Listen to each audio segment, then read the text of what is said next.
கர்த்தருடைய பரிசுத்த நாமத்திற்கு மகிமை உண்டாகட்டும். இந்த அருமையான 3வது வாரத்தில் 2வது ஆராதனையில் அமர்ந்திருக்கிற உங்கள் அத்தனை பேரையும், லைவில் இருக்கிற அத்தனை பேரையும், வானத்தையும் பூமியையும் படைத்த ஆண்டவராகிய இயேசுவின் நாமத்தில் அதிகமான அன்போடு தாழ்மையோடும் நான் உங்களை வாழ்த்தி இயேசுவின் நாமத்தில் வரவேற்கிறேன். அற்புதர் இயேசு ஊழியத்தின் சார்பாக உங்கள் அத்தனை பேருக்கும் நான் வாழ்த்துதலை பதிவு செய்து கொள்கிறேன். கர்த்தர் நல்லவர். அவர் நல்லவராக இருக்கிறதுனால தான் நன்மைகளையும் கிருபைகளையும் இரக்கங்களையும் நம்முடைய வாழ்க்கையில் அனுதினமும் கொடுத்து நம்மை தாங்கி தூக்கி சுமந்து ஏந்தி வருகிறார். கைத்தட்டி அவருக்கு ஒரு நன்றி சொல்வோமா? இந்த நாளிலும் தேவனுடைய பாதத்தில் என்ன காரியத்திற்காய் நான் பிள்ளைகளுக்காய் வார்த்தையை கொண்டு போகணும் என்று காத்திருக்கிற வேளையில் அழகான ஒரு வார்த்தையை கர்த்தர் கொடுத்து உங்களை பலப்படுத்தி ஸ்திரப்படுத்தி வலுப்படுத்தி அவருடைய பார்வையில் மகிமையாய் நிறுத்தும்படியான ஒரு வார்த்தையை கொடுத்தார். அந்த வார்த்தையை நான் உங்கள் மத்தியில் வாசித்து தொடர்ந்து கர்த்தருடைய வார்த்தையை கொடுக்க ஆவியானவர் உதவி செய்வாராக. சங்கீதங்களின் புஸ்தகம் 118 6வது வார்த்தை ப்ளஸ் 7வது வார்த்தை, 2 வார்த்தைகளையும் நம்ம வாசிக்கலாம். கர்த்தர் என் பட்சத்தில் இருக்கிறார், நான் பயப்படேன். மனுஷன் எனக்கு என்ன செய்வான்? எனக்கு அனுகூலம் பண்ணுகிறவர்கள் நடுவில் கர்த்தர் என் பட்சத்தில் இருக்கிறார், என் சத்துருக்களின் சரி கட்டுதலை காண்பேன். கரங்களை தட்டி தேவனுக்கு ஒரு நன்றி சொல்லுவோமா? இன்னைக்கு கர்த்தர் உங்களோடு பேசும்படியான வார்த்தை, உங்கள் பக்கத்தில் ஒருத்தர் இருக்கிறார், உங்கள் அருகில் ஒருத்தர் இருக்கிறார், உங்களை உள்ளங்கையில் ஒருத்தர் வைத்திருக்கிறார், உங்கள் முடிகளை எல்லாம் ஒருத்தர் எண்ணி வைத்திருக்கிறார். தாய் மறந்தாலும் மறக்கவே மாட்டேன்னு சொன்னவர் தான் இயேசு கிறிஸ்து. அவர் தான் சொல்கிறார், உன் பட்சத்தில் தான் நான் இருக்கிறேன், உன் பக்கத்தில் தான் நான் இருக்கிறேன், உன்னை விட்டு நான் ஒரு நொடி ஒரு இமைப்பொழுது கூட நான் விலகி போகலை, உன்னை கீழே விழுந்து விடாதபடி என் தூதர்களை வைத்து உன்னை நான் தாங்கி பாதுகாத்து கொண்டு வருகிறேன். அதனால் நீங்கள் என்ன செய்யக்கூடாது? முதலாவது பயப்படக்கூடாது. பக்கத்தில் பார்த்து சொல்லுங்கள், பயம் பிசாசுடைய குணம். பயம் பிசாசு கொண்டு வரக்கூடிய செயல். வேதம் சொல்லுகிறது, பயப்படுகிறவர்களும் அவிவிசுவாசிகளும் நரகத்தில் பங்கடைவார்கள். வேதம் சொல்லுது, பயப்படுகிற ஆவியை நமக்கு கொடாமல் பலமும் அன்பும் தெளிந்த புத்தியும் உள்ள ஆவியே கர்த்தர் நமக்கு கொடுத்திருக்கிறார். வேதம் முழுசும் எல்லா இடத்துலையும் நீங்கள் கருத்தாக படித்து பார்த்தீங்கன்னா எங்கனையுமே ஏசப்பா தன்னுடைய மந்தையை பார்த்து பயப்படுங்கள்னு சொல்லவே கிடையாது. சிறு மந்தையே பயப்படாதேன்னு தான் சொன்னார்.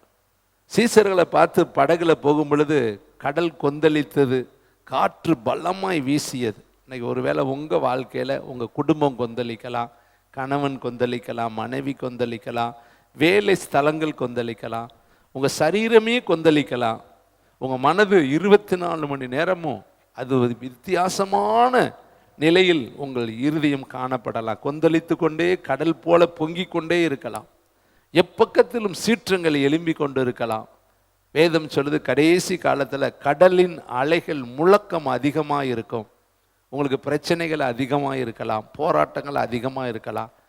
எத்தனை வேணாலும் நீங்கள் எழுதிட்டு ஏசப்பாட்ட போனீங்கன்னா அவர் அடியில் ஒரு வார்த்தை எழுதுவார், பயப்படாதே நான் உன்னோடு இருக்கிறேன். கைத்தட்டி கர்த்தருக்கு நன்றி சொல்லுவோம். இன்றைக்கி சொல்கிற வார்த்தை உங்களுக்கு மட்டுமல்ல, 100% எனக்கு தான் ஆண்டவர் இந்த வார்த்தை கொடுத்தாரு. பயப்படாதப்பா, உன் கூட நான் இருக்கிறேன், உன் பட்சத்தில் இருக்கிறேன். அப்படின்னா ரொம்ப நெருக்கமாக இருக்கிறேன், உன்னை அருகில் நான் இருக்கிறேன், உன்னை உள்ளங்கையில் நான் மறைத்து இருக்கிறேன், உனக்கு நிழலாய் நான் இருக்கிறேன், உன்னை விட்டு ஒரு நொடி நான் விலகுவதில்லை. அப்போ எனக்கு சொன்ன வார்த்தை தான் உங்களுக்கு பக்கத்தில் பார்த்து சொல்லுங்கள், எல்லா நிலையிலும் தகப்பன் கூட இருக்கவே முடியாது, எல்லா நிலையிலும் தாய் கூட இருக்க முடியாது.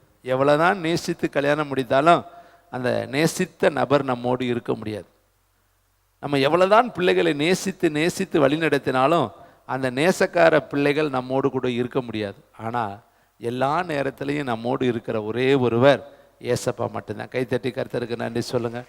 ஆனால் நீ எந்த இடத்தில் இருந்தாலும், சங்கீதக்காரர் சொன்னார், வானத்துக்கு ஏறினாலும் நீ அங்கே இருக்கிறீர், பாதாளத்தில் போனாலும் நீர் அங்கே இருக்கிறீர். உமக்கு மறைவாக நான் எங்கே போக முடியும்? உம்முடைய கரம் எல்லா இடத்துலையும் என் கூட இருக்குதே. அப்போ அருமையானவர்களே, இன்னைக்கு ஏசப்பா உங்களுக்கு அழகாக சொல்கிறார், உங்கள் ஆத்மாக்குள்ளே பேசுகிறார், உங்கள் மனதுக்குள்ளே கர்த்தர் பேசுகிறாரு. நான் உன் பட்சத்தில் இருக்கிறேன். பட்சம்னா என்னது? ரொம்ப பக்கத்தில், க்ளோஸ். நமக்கு ஒரு பிரச்சனை வந்துட்டால் என்ன பண்ணுவோம்? எல்லாத்தையும் கூப்பிட்டு பக்கத்தில் வச்சுக்கோம். அப்பா கூடயே இருங்க, அம்மா கூடயே இருங்க, அண்ணா கூடயே இருங்க சொல்லுவோமா? ரொம்ப பிடிச்சவங்கள பக்கத்தில் வச்சுக்குவோம். ஏன்னா பக்கத்தில் இருந்தாங்கன்னா ஒரு தைரியம். நமக்கு வேண்டியவங்க இருக்கிறாங்க, நம்மளை விட மாட்டாங்க, நம்மளை பார்த்துக்குவாங்க. இதே மாதிரி தான் ஏசப்பா சங்கீதக்காரன் சொல்றாரு பாருங்க, கர்த்தர் என் பட்சத்தில் இருக்கிறார். எப்போ இருக்கிறாரு? 4வது வசனத்தில் பாருங்க, 5வது வசனத்தில், நெருக்கத்தில் இருந்து வாசிங்க, கர்த்தரை கூப்பிட்டேன். அப்ப எப்படி சூழ்நிலையில் இவர் கூப்பிடுறாரா? நெருக்கம், உபத்திரவம், பாடுகள், அவமானங்கள், நிந்தைகள், பரியாசங்கள், சூழ்நிலையில் பயங்கரமான ஒரு இருள் சூழ்ந்த நிலையில அவர் கூப்பிடுறார். அப்பதான் இந்த வார்த்தை வருது, கர்த்தர் நான் பக்கத்தில் இருக்கிறேன். அவரே தான் சொல்றார், கர்த்தர் என் பட்சத்தில் இருக்கிறார், நான் பயப்பட மாட்டேன். மனுஷர்கள் என்ன செய்வாங்க? பக்கத்தில் பார்த்து சொல்லுங்க, உனக்கு விரோதமாக எந்த மனுஷன் ஆகான் எழும்பி இருக்கிறான்? உனக்கு விரோதமாக எந்த பார்வோன்னு எழும்பி இருக்கிறான்? உனக்கு விரோதமாக எந்த நேப்காத்து நேசரை எழும்பி இருக்கிறாங்க? உனக்கு விரோதமாக எந்த பாபிலோனிய ஆவிகள், மந்திரவாத ஆவிகள் எழும்பி இருக்கு? உனக்கு விரோதமாக எந்த சன்புல்லாத்துக்கள், தொபியாக்கள் எழும்பி இருக்கிறாங்க? உனக்கு விரோதமாக யாரெல்லாம் ஆகடியம் பேசி எழும்பி இருக்கிறாங்களோ அவங்களால ஒன்றுமே செய்ய முடியாது. காரணம், அவர்களை விட நமக்குள் இருக்கிறவ, உலகத்தில் இருக்கிறனோட நமக்குள் இருக்கிறவர் பெரியவர். கைத்தட்டி கர்த்தருக்கு நன்றி சொல்லுங்க பார்க்கலாம். அவரு என்ன செய்ய போறாரா? அதுல ஒரு வார்த்தை இருக்குது பாருங்களே, 6வது வசனத்துல, 7வது வசனத்துல, என் சத்துருக்களின் சரி கட்டுதலை காண்பேன். என் சத்துருக்களுக்கு வரப்போகிற சரி கட்டுதல், நீதியை கர்த்தர் சரி கட்டுவதை, என் சத்துருக்களுக்கு வரப்போகிற மிகப்பெரிய ஒரு சரிவை, அவர்கள் சிதறுண்டு தலைதெறிக்க தன் ஜீவன் தப்ப தன் ஜீவனுக்காக கெஞ்சக்கூடிய அந்த நாட்களை நான் காண்பேன் என்று சொல்லி சங்கீதக்காரர் சொல்றார். ஒருவேளை இன்னைக்கு உனக்கு விரோதமாய் பலரும் எழும்பி ஆகடியம் பேசலாம், பலரும் பரியாசம் பேசலாம், உங்களை பலவிதமான வார்த்தைகளால் உங்கள் இருதயத்தை காயப்படுத்தலாம், பலவிதமாய் நீங்கள் தூற்றப்படலாம், பலவிதமாய் பொய்யான குற்றச்சாட்டுகள் உங்கள் மேலே சொல்லப்படலாம். ஆனாலும் கூட கர்த்தர் சொல்றாரு, எல்லாமே ஒரு நாளைக்கு முன்னாடி முன்னாடி நிற்காது. கர்த்தர் ஆகிய நான் நீதியை சரி கட்டுவேன். அந்த சத்துருக்களுக்கு நான் சரி கட்டுகிறக்கூடிய காலம் வரும். கர்த்தருடைய நியாய தீர்ப்பு செங்கடலில் இறங்கினது. பார்வோனுடைய அரசாட்சிக்கு ஒரு முடிவை கர்த்தர் கொடுத்தார். அவனுடைய ரதங்கள், சக்கரங்கள், அச்சாணிகள் எல்லாம் கர்த்தர் கலட்டி விட்டார். பார்வோனுடைய பராக்கிரமசாலிகள் எல்லாம் செத்த பிணங்களாக அந்த செங்கடலிலே மூழ்கி போனார்கள். செத்த சரீரங்கள், சடலங்கள் கடற்கரையில் ஒதுங்கினது என்று சொல்லி வேதத்தில் பார்க்கிறோம். அருமையான தம்பி, தங்கச்சி, தாயே, தகப்பனே, இன்றைக்கு கர்த்தர் உங்கள் எல்லாரையும் பார்த்து சொல்கிறார். இண்டிவிஜுவலாக ஒவ்வொரு நபர் முன்னாடியும் அவர் நிற்கிறதை என் ஆவியில் நான் உணர்கிறேன். உங்கள் ஒவ்வொருத்தட்டையும் பர்சனலாக வந்து உன் கையை பிடிச்சி சொல்கிறாரு, பயப்படாத, உன் பட்சத்தில் நான் இருக்கிறேன். வியாதி உன்னை ஒன்று செய்யாது, வறுமை உன்னை ஒன்று செய்யாது, கடன் தொல்லை உன்னை ஒன்று செய்யாது, சூனியங்கள் உன்னை ஒன்று செய்யாது, மந்திரங்கள் உன்னை ஒன்று செய்யாது, உன் உடலில் இருக்கிற குறைபாடுகள் ஒரு நாளும் உன்னை மேற்கொள்ளாது. பவுலுக்கு எப்படி குறைவுகளின் நடுவில் தேவனுடைய பலன் பூரணமாய் கிரியை செய்ததோ, அதுபோல உன் பலவீனத்தில் கர்த்தருடைய பலன் உனக்கு பூரணமாய் கிரியை செய்யும். நீ எந்த நிலைமையில் இருந்தாலும் மனரம்யமாக இருக்க இன்றைக்கு நீ கற்றுக்கொண்டு கர்த்தரிடத்தில் சொல்லு, நீங்கள் என் கூட இருக்கிறதே போதுராஜா. இந்த உலகத்தில் பெரிய ஒரு ஆசீர்வாதம் என்ன தெரியுமா? கர்த்தர் கூட இருப்பது. கைத்தட்டிக்க. வேற எல்லாம் போயிடும். வேலை வாங்குறாங்க, கஷ்டப்பட்டு இன்றைக்கி எக்ஸாம் எழுதுவாங்க, வேலை வாங்குவாங்க. ஆனால் ஒரு நாள் வேலை நம்மளை விட்டு போயிடும். இந்த உலகத்தில் இருக்கிற அத்தனையும் நம்மளை விட்டு போயிடும். பிள்ளைகளை வளர்க்குறோம், பிள்ளைகளை தூக்கி சுமக்கிறோம். ஆனால் ஒரு நாள் அந்த பிள்ளை டாட்டா சொல்லிட்டு போயிட்டு வரேன்ப்பா அப்படின்ட்டு நம்மளை விட்டுட்டு போயிடும். இன்னும் இருக்கிற எல்லா உறவுகளும் நம்மளை விட்டு போயிடும். அண்ணன் தம்பி பாசம் எத்தனை பேர் தெரியுமா? ஆனால் குறிப்பிட்ட காலத்தில் அண்ணன் தம்பி உறவுகள் பிரிந்து போயிடும். அப்பா மகன் உறவுகள் பிரிந்து போயிடும். கணவன் மனைவி உறவுகள் பிரிந்து போயிடும். தாய் பிள்ளை உறவுகள் பிரிந்து போயிடும். கண்ணை குத்துற அளவுக்கு இருக்கிற சிநேகம் ஒரு நாள் பிரிந்து போயிடும். ஆனால் எப்பொழுதுமே பிரியாத ஒரே ஒருத்தர் ஆண்டவராகிய இயேசு கிறிஸ்து. அவர் எப்பொழுதுமே கூட இருப்பார். அவர் உன்னை விட்டு விலகவே மாட்டார். அதனால் சொல்லுங்கள், உங்கள் இன்னரில் சொல்லுங்கள், என் பட்சத்தில் கர்த்தர் இருக்கிறார். எனக்கு என்ன செய்ய போகிறாரு? 6வது வசனத்தில் 7வது வசனத்தை சத்துருக்களின் சரி கட்டுதலை காண்பேன். ஃபஸ்ட்டு உங்களுக்கு பிளஸ்ஸிங் என்ன தெரியுமா? இந்த வாரத்தில் நிறைய சரி கட்டுதலை, நீதியை சரி கட்டுறதை நீங்கள் பார்ப்பீங்க. உங்கள் நீதியை பட்ட பகலை போல கர்த்தர் வந்து விளங்க பண்ணுவதை பார்ப்பீங்க. இந்த வாரத்திலே நிறைய ஜெயம் நம்முடைய ஊழியத்தின் எல்லைகளுக்குள்ள கர்த்தர் கொண்டு வருவதை நீங்கள் பார்க்க போகிறீங்க. ஏன்னா இந்த வார்த்தை அப்படிப்பட்ட ஒரு வார்த்தையை கர்த்தர் நமக்கு நினைப்பூட்டி ஞாபகப்படுத்தி அதை தியானிக்க வைத்திருக்கிறார். சத்துருக்களின் சரிக்கட்டுதலை காண்பீர்கள். உங்களை இத்தனை வருஷமாக யார் 430 வருஷம் அடிமைப்படுத்தி வச்சுருந்தாங்க. என்ன கஷ்டப்படுத்தியிருப்பேன் யோசித்து. தாளடிகள் கூட கிடைக்கலையா. ஜீவனை கசப்பாய் மாற்றினாரலாம். ஜீவனே கசந்து போச்சு.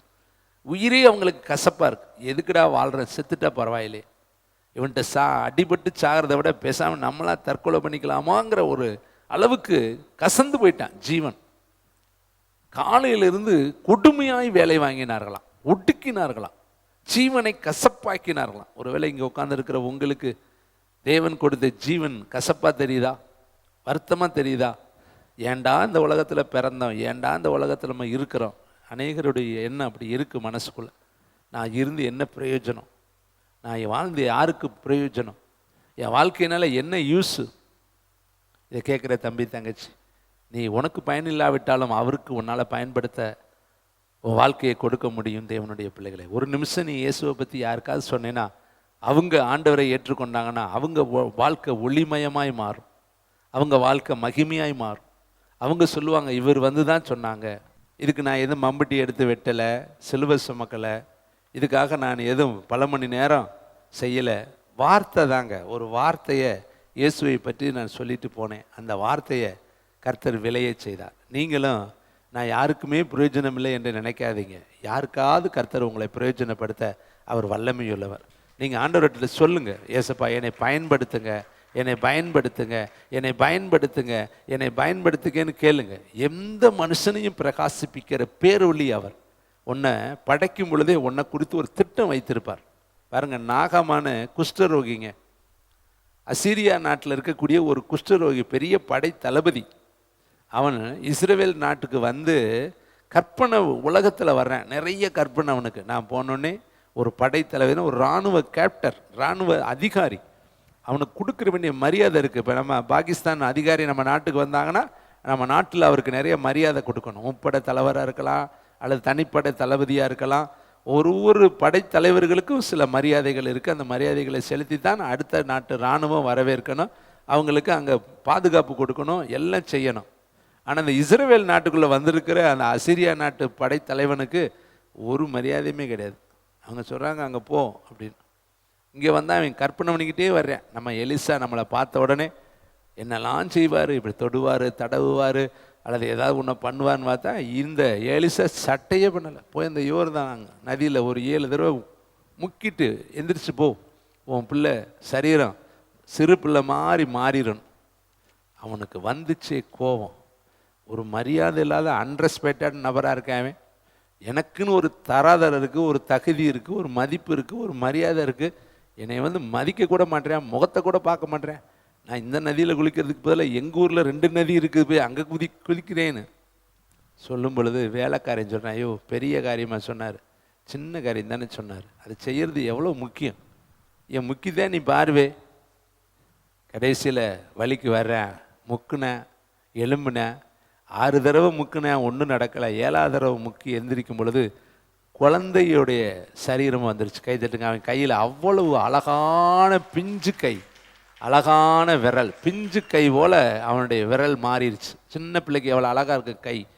அப்போ அவன் நினைக்கிறேன், இனி இஸ்ரவேலின் தேவனுக்கு தவிர வேறு எந்த தேவனுக்கு நான் தொழுகை நடத்த மாட்டேன்னு சொல்லி வந்து எலிசாகிட்ட கேட்குறேன், அப்பா எதுவுமே நீ கொடுக்குறதையும் வாங்க மாட்டேங்கிற, மண்ணையாவது கொடுவோம், பூமியுடைய மண்ணை எனக்கு கொடு, அதை நான் எடுத்து கொண்டு போய் இஸ்ரவேலின் தேவனுக்கு ஒரு பலிபீடம் கட்டி அங்கே அவரை தொழுது கொள்கிறேன்.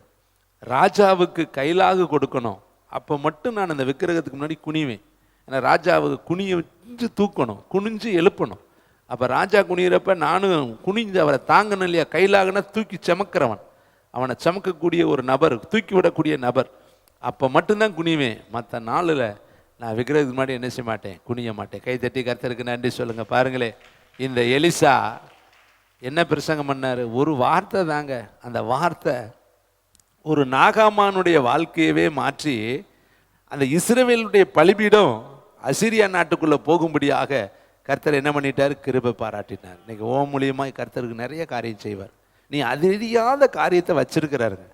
உனக்கு தெரியாத விதத்தில் கர்த்தர் வைத்திருக்கிறாரு. எல்லா டிபார்ட்மெண்ட்டுக்குள்ளேயும் நாங்கள் போக முடியுமா?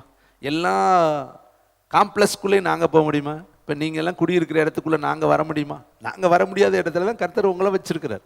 அந்த இடத்துல நீங்கள் தான் செய்ய முடியும். அந்த இடத்துல நீங்கள் தான் பிரசங்கிக்க முடியும். அங்கனுக்குள்ளே அநேக படித்தவர்கள் இருப்பாங்க, பண்புள்ளவர்கள் இருப்பாங்க, மேதாவிகள் இருப்பாங்க, பெரிய பெரிய இலாக்கா அதிகாரிகள், துறை அதிகாரிகள் இருப்பாங்க, பெரிய பெரிய பொறுப்பாளர்கள் இருப்பாங்க, சட்ட ரீதியான பொறுப்பாளர்கள் இருப்பாங்க. அடுத்து பார்த்தீங்கன்னா தேச அளவில் சட்டமன்ற பொறுப்பாளர்கள், பாராளுமன்ற பொறுப்பாளர்கள், பெரிய பெரிய பிரஜைகள் இருக்கிற இடத்துல கூட நீங்கள் குடியிருக்கலாம், வேலை பார்க்கலாம், போய் வந்திருக்கலாம். அப்போ அவங்களுக்கெல்லாம் சொல்லும்படி கர்த்தர் உங்களை வைத்திருப்பார். எல்லா இடத்துக்குள்ளேயும் ஊழியர்கள் போக முடியாது. அதனால் நீங்கள் எந்த இடத்துல இருக்கிறீங்களோ அந்த இடத்துல தேவனுடைய நாமத்தை மகிமைப்படுத்தும்படியாக கர்த்தர் உங்கள் பட்சத்தில் இருக்கிறார். நீங்கள் பயப்படாதீங்க. எந்த மனுஷனும் உங்களுக்கு ஒன்றுமே செய்ய முடியாது. கைத்தட்டி கர்த்தருக்கு நன்றி சொல்லுவோமா? முதலாவது காரியம், அவர் உங்களோடு இருந்து என்ன செய்ய போகிறார்? உன் பட்சத்தில் இருந்து 1007வது பக்கம், எசேக்கியேலுக்கு எழுதின தீர்க்கதரிசி புஸ்தகம், எசேக்கியேல் புஸ்தகம் 36ஆம் அதிகாரம் 9ஆம் வசனம். இதோ நான் உங்கள் பட்சத்தில் இருந்து, ஃபர்ஸ்ட் உங்க பட்சத்தில் இருக்கிறவர் கர்த்தர் உங்களை கண் நோக்குகிறார். பக்கத்தில் பார்த்து சொல்லுங்க, என்ன ஒருத்தர் கண் நோக்கி பார்த்துக்கிட்டே இருக்கிறாரு. கண் நோக்கறதுனா என்னது? உங்களையே நீங்கள் சொல்லுவீங்க, பார்த்துருக்கீங்க, அவர் என்னை பார்த்துக்கிட்டே இருக்கிறார், அவர் என்னை வாட்ச் பண்ணிக்கிட்டே இருக்காங்க, அவங்க எங்கள் மேலேயே என்னை எங்கே போனாலும் சுற்றி சுற்றி வந்துக்கிட்டு இருக்காங்க. சில பேர் அப்படி சொல்லுவீங்க, அவங்க பார்வை எம்எல்ஏ விழுந்துக்கிட்டே இருக்கே, அவங்க எதுக்கு என்னையை பார்த்துக்கிட்டே இருக்காங்க? இப்போ உங்களை ஒருத்தர் கண் நோக்கினார நம்ம பார்த்துக்கிட்டே இருக்கிறார். அதனால தான் ஆகார் பேர் வச்சா, என்ன காண்கிறவரை நானும் பார்த்துட்டேன். என்ன ஒருத்தர் இந்த வனாந்தரத்தில் பார்த்தார் இல்லையா, அவரை நான் பார்த்துட்டேன். அதனால அவருக்கு என்ன பேர் வைக்கலாம்? நல்லவர்னு வைக்கலாமா, வல்லவர்னு வைக்கலாமா, அற்புதர்னு வைக்கலாமா, அல்லது பயங்கரமான பராக்கிரமசாலின்னு வைக்கலாமா? அவளுக்கு என்ன மனசில் பட்டுச்சு? என்ன ஒருத்தர் பார்த்தார் இல்லையா, அவருக்கு பேரே காண்கிற தேவன். கைத்தட்டி கர்த்தருக்கு நன்றி சொல்லுங்க. இப்போ பக்கத்தில் சொல்லுங்க, உன் பக்கத்தில் ஒருத்தர் இருக்கிறார் இல்லையா, அவர் உன் மேலே கண் நோக்கமாக இருக்கிறார். உன் மனைவியை உன்னை எப்படி நடத்துகிறாங்க? கண் நோக்கமாக இருக்கிறார். உங்கள் புருஷன் உங்களை எப்படி நடத்துகிறாங்க? கண் நோக்கமாக இருக்கிறார். நீங்கள் எப்படி உங்கள் பிள்ளைகளை நடத்துகிறீங்க? அவர் கண் நோக்கமாக இருக்கிறார். நீங்கள் வேலை பார்க்குற இடத்துல உங்கள் மேலாளர்கள், உங்கள் தலைவர்கள் உங்களை எப்படி நடத்துகிறாங்க? நீங்கள் தலைவராக இருந்தீங்கன்னா உங்களுக்கு கீழே இருக்கிறவங்களை எப்படி நடத்துகிறீங்க? எல்லாவற்றையும் ஒருத்தர் கவனிக்கிறார். வாட்ச்மேன் மாதிரி சுற்றி சுற்றி உங்களை பார்த்துக்கிட்டே இருக்கிறார். அவருக்கு எத்தனை கண் இருக்கா? 7 கண் இருக்கு. 7 கண்கள் உள்ளவர் உங்கள் மேலே கண்ணோக்கமாக இருக்கிறார். பாருங்களேன், இந்த வசனத்தை நல்லா பாருங்க. இதோ நான் உங்கள் பட்சத்தில் இருந்து உங்களை கண் நோக்குவேன். இந்த வார்த்தை எவ்வளோ அருமையான வார்த்தை, கண் நோக்குவார். நீங்கள் நினைக்கிறீங்க யாருமே என்னை பார்க்கலன்னு நினைக்காதீங்க. நீ எந்த இடத்துல இருந்தாலும் பார்க்கக்கூடிய கண்கள் உள்ளவர். சாமுவேல் கிட்ட கர்த்தர் சொல்றார், சவுல் வருவானா? அவன் எங்கே இருக்கிறான்? கர்த்தர் சொல்றார், தளவாடங்களுக்குள்ள ஒளிஞ்சு கொண்டு இருக்கிறான். அப்போ கர்த்தருக்கு தெரியுது ஒருத்தன் ஒளிந்து கொண்டு இருக்கிறான், தளவாடங்களுக்குள்ள ஒருத்தன் இருக்கிறான். சாமுவேல் சொல்றார், நாளைக்கு நேரம் நான் ஒருத்தனை அனுப்புவேன், அவனுக்கு இந்த முன்னந்தோடைய என்ன செய்ய எடுத்து வை. நாளைக்கு தான் வருவேன், ஆனால் இன்னைக்கு என்ன பண்ணு, அவனுக்கு வேண்டிய முன்னந்தோட அப்பா முன்னாடியே உன்னை எடுத்து ஒரு சிறப்பான விருந்தை அவனுக்கு கர்த்தர் ஆயத்தம் பண்ணி வைக்கிறார். பார்த்தீங்களா? உங்களுக்குன்னுமே வர்றதுக்கு முன்னாடியே கர்த்தர் எல்லாமே ஆயத்தப்படுத்துவார். வேதத்தில் பார்த்தீங்கன்னா மேல் வீடு ஆயத்தம் பண்ணப்பட்டு, சமுக்காலம் விரித்து ஆயத்தம் பண்ணப்பட்டுருச்சு. அடுத்து நீங்கள் பார்த்தீங்கன்னா அவருக்குன்னு ஒரு கழுதை கட்டி என்ன செய்யப்பட்டுருச்சு, வைக்கப்பட்டுருந்துச்சு. அவருக்குன்னு கல்லறை ஆயத்தம் பண்ணப்பட்டு வச்சிருந்துச்சு. அது அவனுக்குன்னு வெட்டியிருந்த கல்லறையை அவன் கர்த்தர் ரெடியாக வைத்திருந்தார். அவர் பிறப்பதற்குன்னு ஒரு ஸ்திரீ ஆயத்தம் பண்ணப்பட்டு வைத்திருந்தார். அவருக்குன்னு ஒரு முன்னந்தோடை ஆயத்தம் செய்யப்பட்டு வைத்திருந்துச்சு. எல்லாமே ஆல்ரெடி முன்னாடியே கர்த்தர் ரெடியாக வச்சிருப்பார். உங்களுக்கும் அப்படி தாங்க. உங்களை இங்கே பிறக்க பண்ணுறதுக்கு முன்னாடியே நீங்கள் எங்கே பிறக்கணும், இன்னான் இன்னான் இன்ன இடத்துல பிறப்பேன், இன்னானுக்கு இன்ன பேர் வைக்கப்படும், அவன் எங்கே இருக்கணும், எப்படி இருக்கணும், எல்லாமே ப்ரோக்ராம் போட்டு தான் கர்த்தர் உங்களே இந்த பூமிக்கு அனுப்பியிருக்கிறார். கடந்த இந்த 1 ஆண்டு காலமாக எனக்கு சில மிஷினரிகள்கிட்டருந்து செட்டில்மெண்ட் வரும். ஒரு வருஷம் 6 மாத ப்ரோக்ராமு, 4 மாத ப்ரோக்ராமு, 2 மாத ப்ரோக்ராமு, 15 நாள் ப்ரோக்ராம்லாம் அனுப்பி ஜெபம் பண்ணுங்க பிரதர்னு எனக்கு அனுப்புவாங்க. அதில் பார்த்தா அவங்க இன்னும் பிறப்பிட்டுருக்கவே மாட்டாங்க. அவங்க பிறப்புறதுக்கு முன்னாடி அந்த ஷெட்யூல்டு எல்லாம் கரெக்டாக போட்டு, அந்த ஃப்ளைன் டிக்கெட் எல்லாம் போட்டு, எந்த ஜங்ஷனில் இறங்கணும், எந்த ஃப்ளைட்டில் போகணும், எந்த இடத்துல இறங்கணும், அங்கேருந்து எப்படி ட்ரெயினில் போகணும், அதுக்கடுத்து எந்த ஏரோட்ராம் போகணும், எல்லாமே என்ன பண்ணியிருப்பாங்க, கரெக்டாக ப்ரோக்ராம் போட்டிருப்பாங்க. ப்ரோக்ராம் போட்டு அதுக்கு தகுந்த மாதிரி டிக்கெட்டும் வாங்கியிருப்பாங்க. இங்கேருந்து சென்னை போவாங்க, சென்னையிலேருந்து நேராக டெல்லின்னு போட்டிருப்பாங்க. டெல்லியிலேருந்து பார்த்தா அங்கிட்டிருந்து அந்த நாடு இந்த நாடு இந்த நாடு இந்த நாடு கரெக்டாக ரிட்டன் டேட் வரையும் போட்டிருப்பாங்க. போட்டு இதுதான் எங்களுடைய ப்ரோக்ராம் பிரதர் ஜெபம் பண்ணிக்கிங்கன்னு அனுப்புவாங்க. பார்த்து நான் எடுத்து வச்சு பார்ப்பேன், எவ்வளோ கரெக்டாக ப்ரோக்ராம் போட்டிருக்காங்க. ஃப்ளைட் டிக்கெட்டு போட்டிருக்காங்க, ஃப்ளைட்டு டிக்கெட்டு, போகிற டிக்கெட்டு, ரிட்டன் டிக்கெட்டு, ரயில் டிக்கெட்டு, அவங்க அங்கே இடையில போகிற இடத்துல டிக்கெட்டு எல்லாமே முன்கூட்டியே என்ன பண்ணுறாங்க, ரிசர்வேஷன் பண்ணி அது எல்லாம் ப்ரோக்ராம் போட்டு திட்டம் பண்ணுறாங்க. அப்போ ஒரு ஸ்தாபனம் தன்னுடைய ஊழியக்காரரை ஒரு பணித்தளத்திற்கு அனுப்புவதற்கு முன்பாக இவ்வளவு திட்டங்களை அவர்கள் செய்து கரெக்டாக அவர் எங்கேயுமே என்ன ஆகிடக்கூடாது, ஸ்டக்காகி நின்றக்கூடாது, எங்கேயும் பிரேக் ஆகிடக்கூடாது. பிரேக் ஆனால் அடுத்த ப்ரோக்ராம் போக முடியாது. ஒரு மாதத்துக்குரிய ப்ரோக்ராமை கரெக்டாக போட முடியும்னா பரலோக எஜமானன் அவர்களை விட குறைந்தவரா? நீ இந்த உலகத்தில் இருக்க போகிற 80 வருஷம் 100 வருஷம் 60 வருஷம், நீ எத்தனை வருஷத்துக்கு உனக்கு ஆண்டவர் திட்டம் வச்சிருக்கிறாரோ அத்தனை வருஷமும் நீ என்ன செய்யணுங்கிறது பரலோகத்தில் திட்டம் பண்ணப்பட்டிருக்கு. விசுவாசிக்கிற பிள்ளைகள் கரங்களை தட்டி கர்த்தருக்கு நன்றி சொல்லுங்கள். நான் இந்த 36வது வருஷத்தை தாண்டி போகிறேன். அடுத்த டிசம்பர் வந்துச்சுன்னா நான் 36 முடித்து 37க்குள்ளே பிரவேசிக்க போகிறேன். இன்னும் ஒரு ஞாயிற்றுக்கிழமை கூட என் வாழ்க்கையில் ஓய்வு எடுத்ததே கிடையாது. ஒரு முறை 2 முறை அரசு பணிக்காக நான் எங்கே போன பொழுது மட்டும்தான், அதுவும் எங்கேயாவது ஒரு இடத்துல சாயந்தர கூட்டத்தில் அட்டன் பண்ணிடுவேன். மற்ற எல்லா வாரமும் இந்த 36 வருஷத்து இன்ட்டு 52ஆல் பெருக்கி பாருங்கள், எத்தனை சர்வீஸ்லையும் ஆண்டவர் செய்தி கொடுக்கவும், ஆராதனை நடத்தவும், பிரசங்கம் பண்ணவும், வருகிற ஜனங்களுக்கு ஜெபிக்கவும் எனக்கு கிருபை பாராட்டினார். இது ஏன் சொல்ல வரேன்னா, நான் இதை நினச்சி பார்க்கல, இது எல்லாம் ஏற்கனவே முன்குறிக்கப்பட்டது.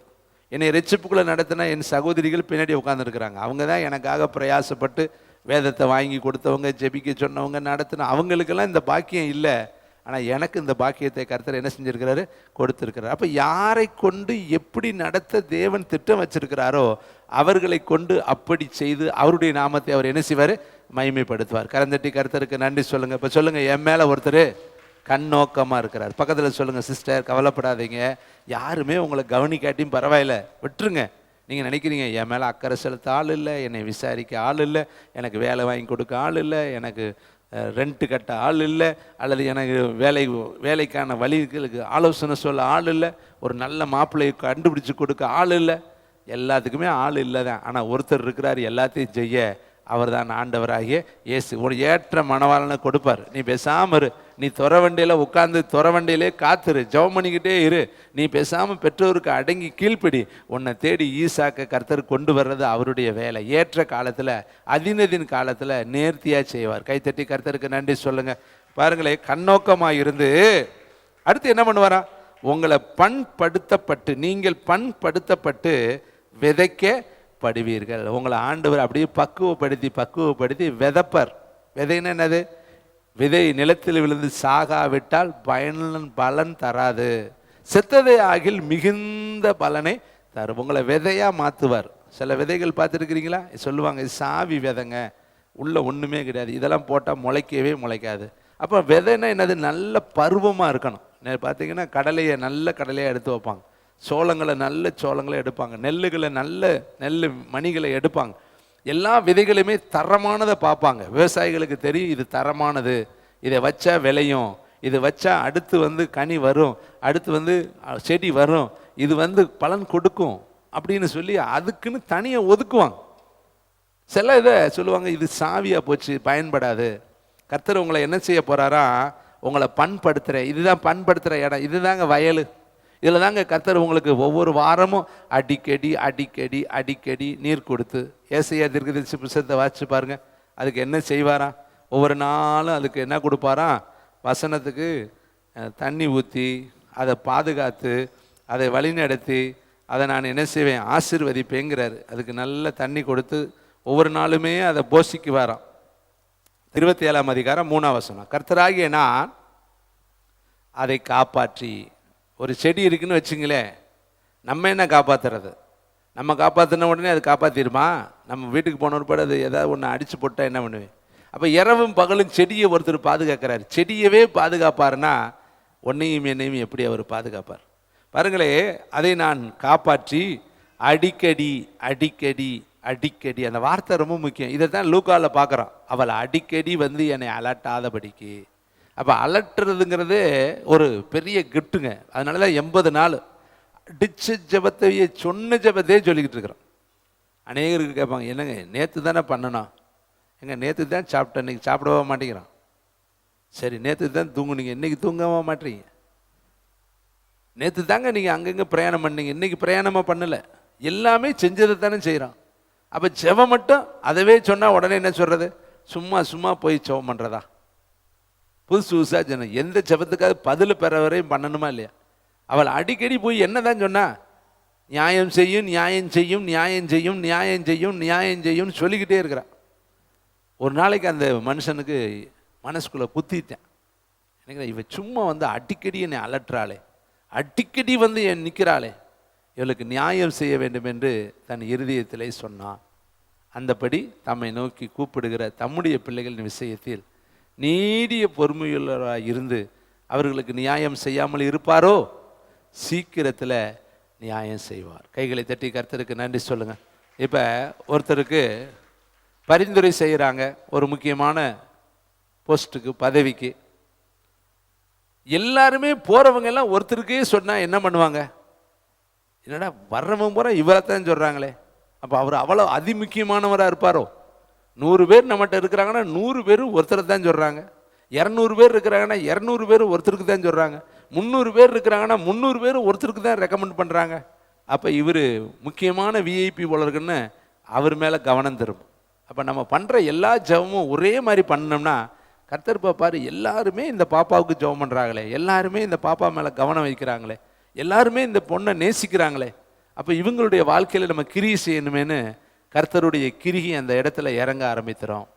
இங்கே பாருங்களேன், வேதம் சொல்லுது பாருங்க, கர்த்தராகிய நான் அதை காப்பாற்றி அடிக்கடி அதற்கு தண்ணீர் பாய்ச்சி ஒருவரும் அதை சேதப்படுத்தாதபடி அதை இரவும் பகலும் கைத்தட்டுங்க காத்துக்கொள்வே.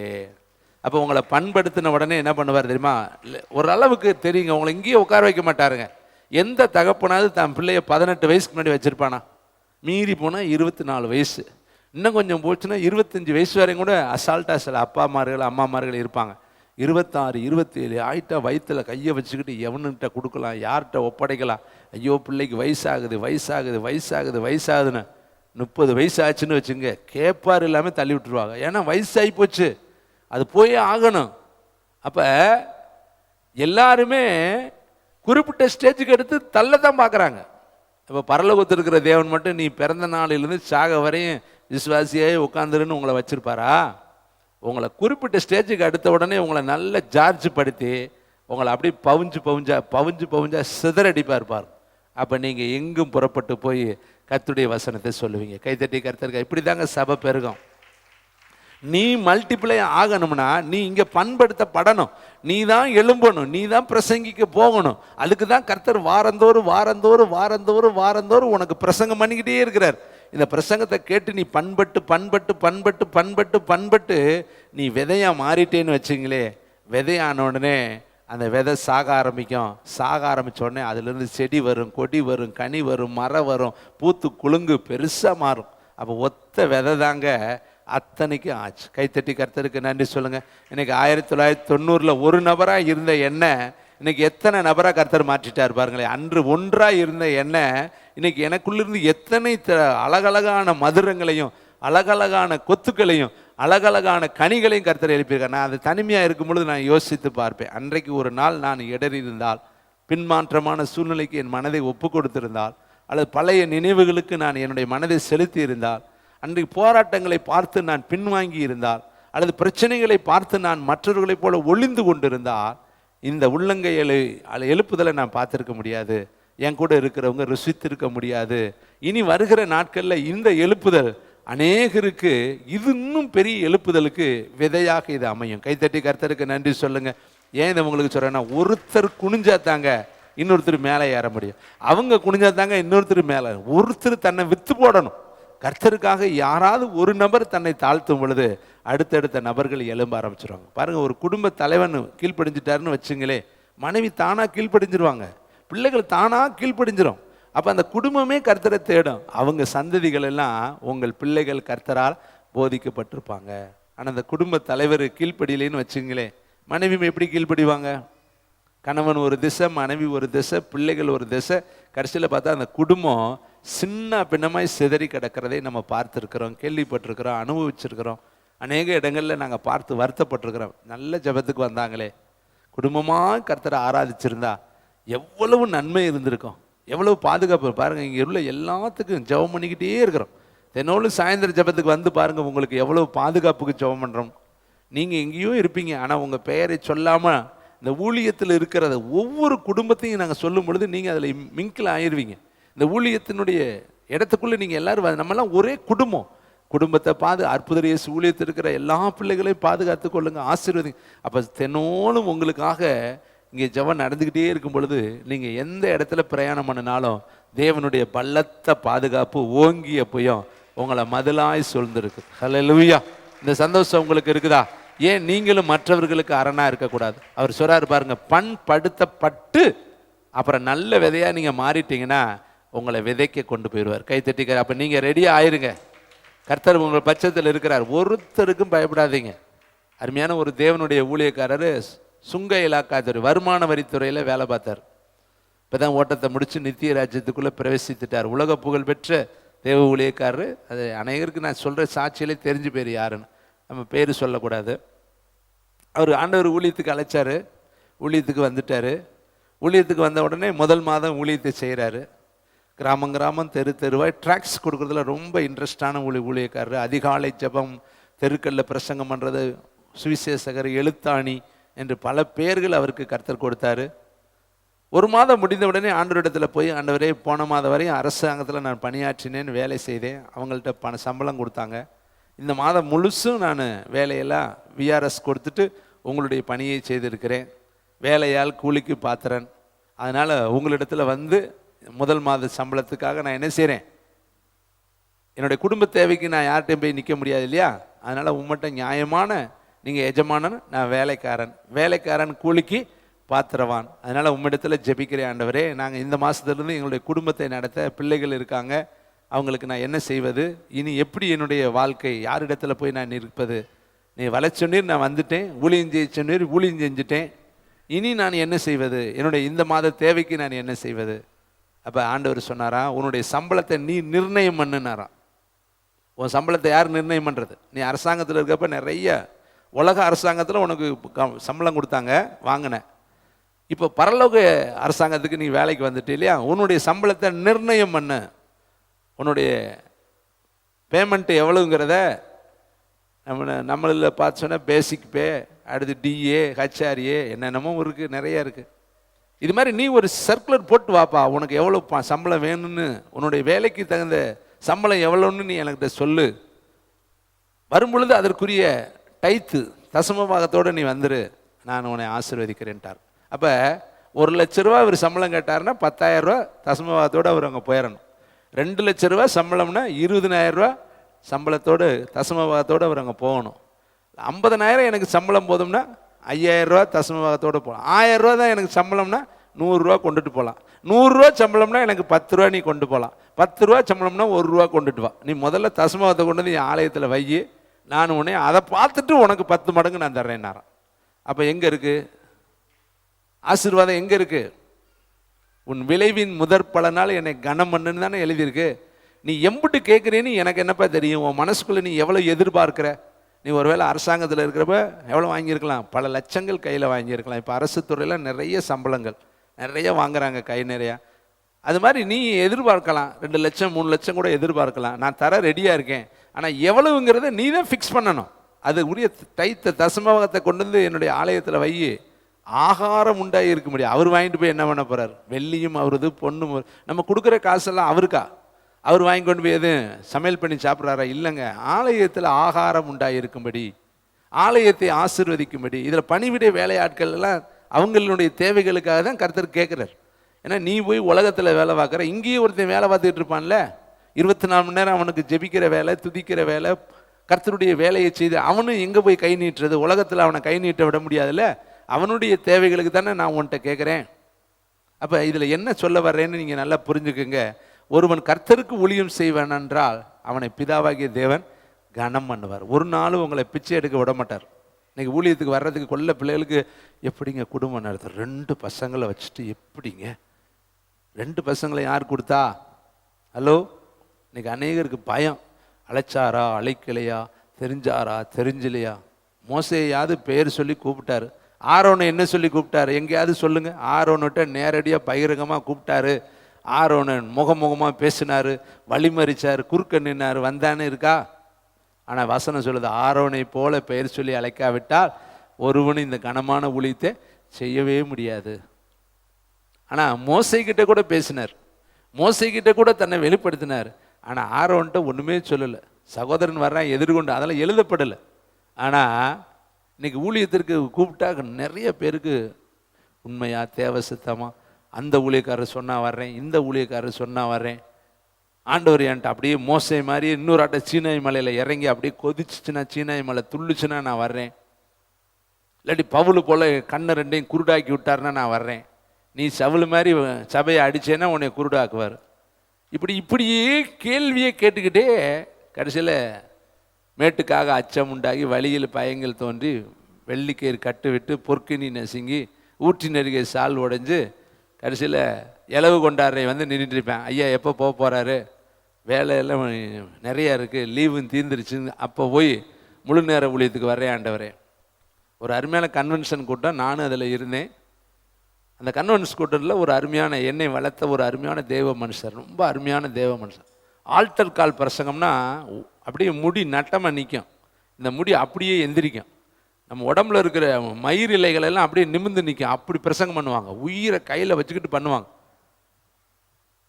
ஒன்று சாவு இல்லாட்டி ஊழியஞ்சி போ, இல்லாட்டி சாவு, அதான் பிரசங்கம்.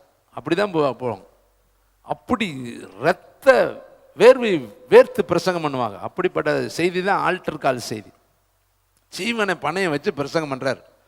கடைசியில் கூப்பிட்றாரு ஆல்டர் கால், வாங்க இயேசுக்கு ஒப்பு கொடுக்குறவங்க வாங்க, மகாராஷ்டிரா போகிறவங்க வாங்க, ஆந்திரா போகிறவங்க வாங்க, பீகார் போகிறவங்க வாங்க, ஒர்ஷா போகிறவங்க வாங்கன்னு கூப்பிட்றாரு. ஆளுகளுக்கெல்லாம் அங்கே ஆளுகள் இல்லை. இன்னைக்கு அனுப்புறதுக்கு ஆள் இல்லையான்ட்ட இல்லை. மகாராஷ்டிராவில், பீகாரில், ஒரிசாவில் கேட்குறாங்க மிஷினரிகளை அனுப்புன்னு. நீங்கள் ஒருத்தர் கூட போக மாட்டேங்கிறீங்க, வாங்க வாங்க வாங்கன்னு கூப்பிட்றாரு. கூட்டம் அம்புட்டு கூட்டம். நானும் இந்த கூட்டத்தில் இருந்தேன். ஆனால் அன்னைக்கு நான் ஊழியக்காரன் ஆகிட்டேன். அந்த கூட்டத்தில் பேர் எழுதுகிற பொறுப்பு எனக்கு. யார் ஒப்பு கொடுக்குறான்னு அவனுக்கு பேர் எழுதுறது.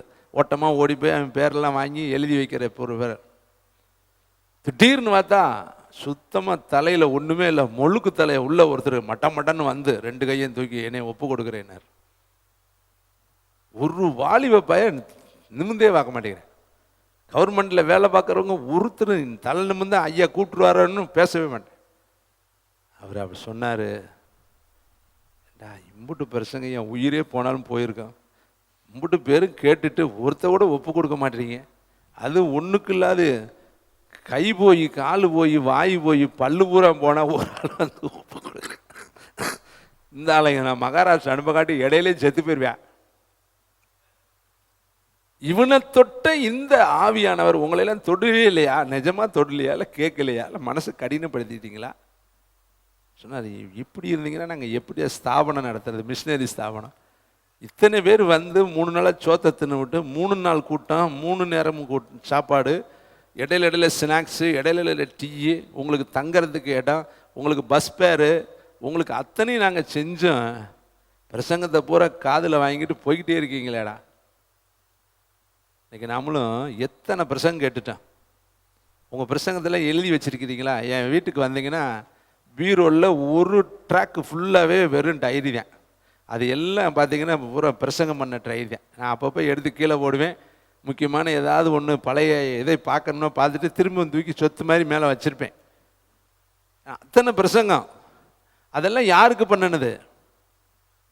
இங்கே இருக்கிறவங்களுக்கும் வெளியில் இருக்கிறவங்களுக்கு. கர்த்தருடைய பெரிதான கிருபையினால் 510வது 508வது 7வது செய்தியை இப்போ நம்ம பேசிக்கிட்டு இருக்கிறோம்.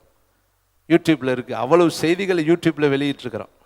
நம்ம ஊழியத்தில் மட்டும் 500 சில்லறைக்கு மேலே போயிடுச்சு. 506-7 செய்தி இது இருக்குன்னு நினைக்கிறேன். அவ்வளோ செய்திகளை வாரந்தோறும் எடுத்து வெளியிட்டுக்கிட்டு அங்கே மட்டும் அவ்வளோ ஸ்டோரேஜ், செயற்கைக்கோளில் மட்டும் அவ்வளவு இருக்குது. இன்னும் மற்ற கோளில் எங்கே இருக்குது எனக்கு தெரியல. நம்ம வயிற்றுக்குள்ளே மனசுக்குள்ளே எத்தனை வயதுக்குள்ளே இருக்குதுன்னு தெரியல. இதெல்லாம் எதற்கு பிரசங்கம் பண்ணுறோன்னா, ஜீவனை தட்டி எழுப்பி இயேசுவுக்காக ஏதாவது நீ செய்யணும். அதுக்கு தான் இந்த பாடு. அப்போ அருமையான தம்பி தங்கச்சி, இங்கே பாருங்கள், வேதம் அழகா சொல்லுது, நான் உன்னை இரவும் பகலும் காத்துக்கொள்வேன். பயப்படாதீங்க. ஊழியத்துக்கு வந்தீங்கன்னா தேவையை கர்த்தர் சந்திப்பார். அரசாங்கத்தில் பணியாற்றுறவங்களுக்கு அரசாங்கம் ஒரு நாள் உனக்கு குறைவில்லாமல் கொடுக்குறப்ப பரலோக அரசாங்கத்தில் வேலை பார்த்தா எப்படி தருவார்? ஒரு ப்ராப்பர்சி சொல்லவா? சிங்கக்குட்டிகள் பட்டினி கிடைக்கும், கர்த்தரை தேடுகிறவர்களுக்கு சொல்லுங்க பார்க்க ஒரு நன்மையும் குறைவிட. கூப்பிடுகிற காக்கை குஞ்சுக்கு கூட நல்ல உணவு கொடுப்பாருங்க.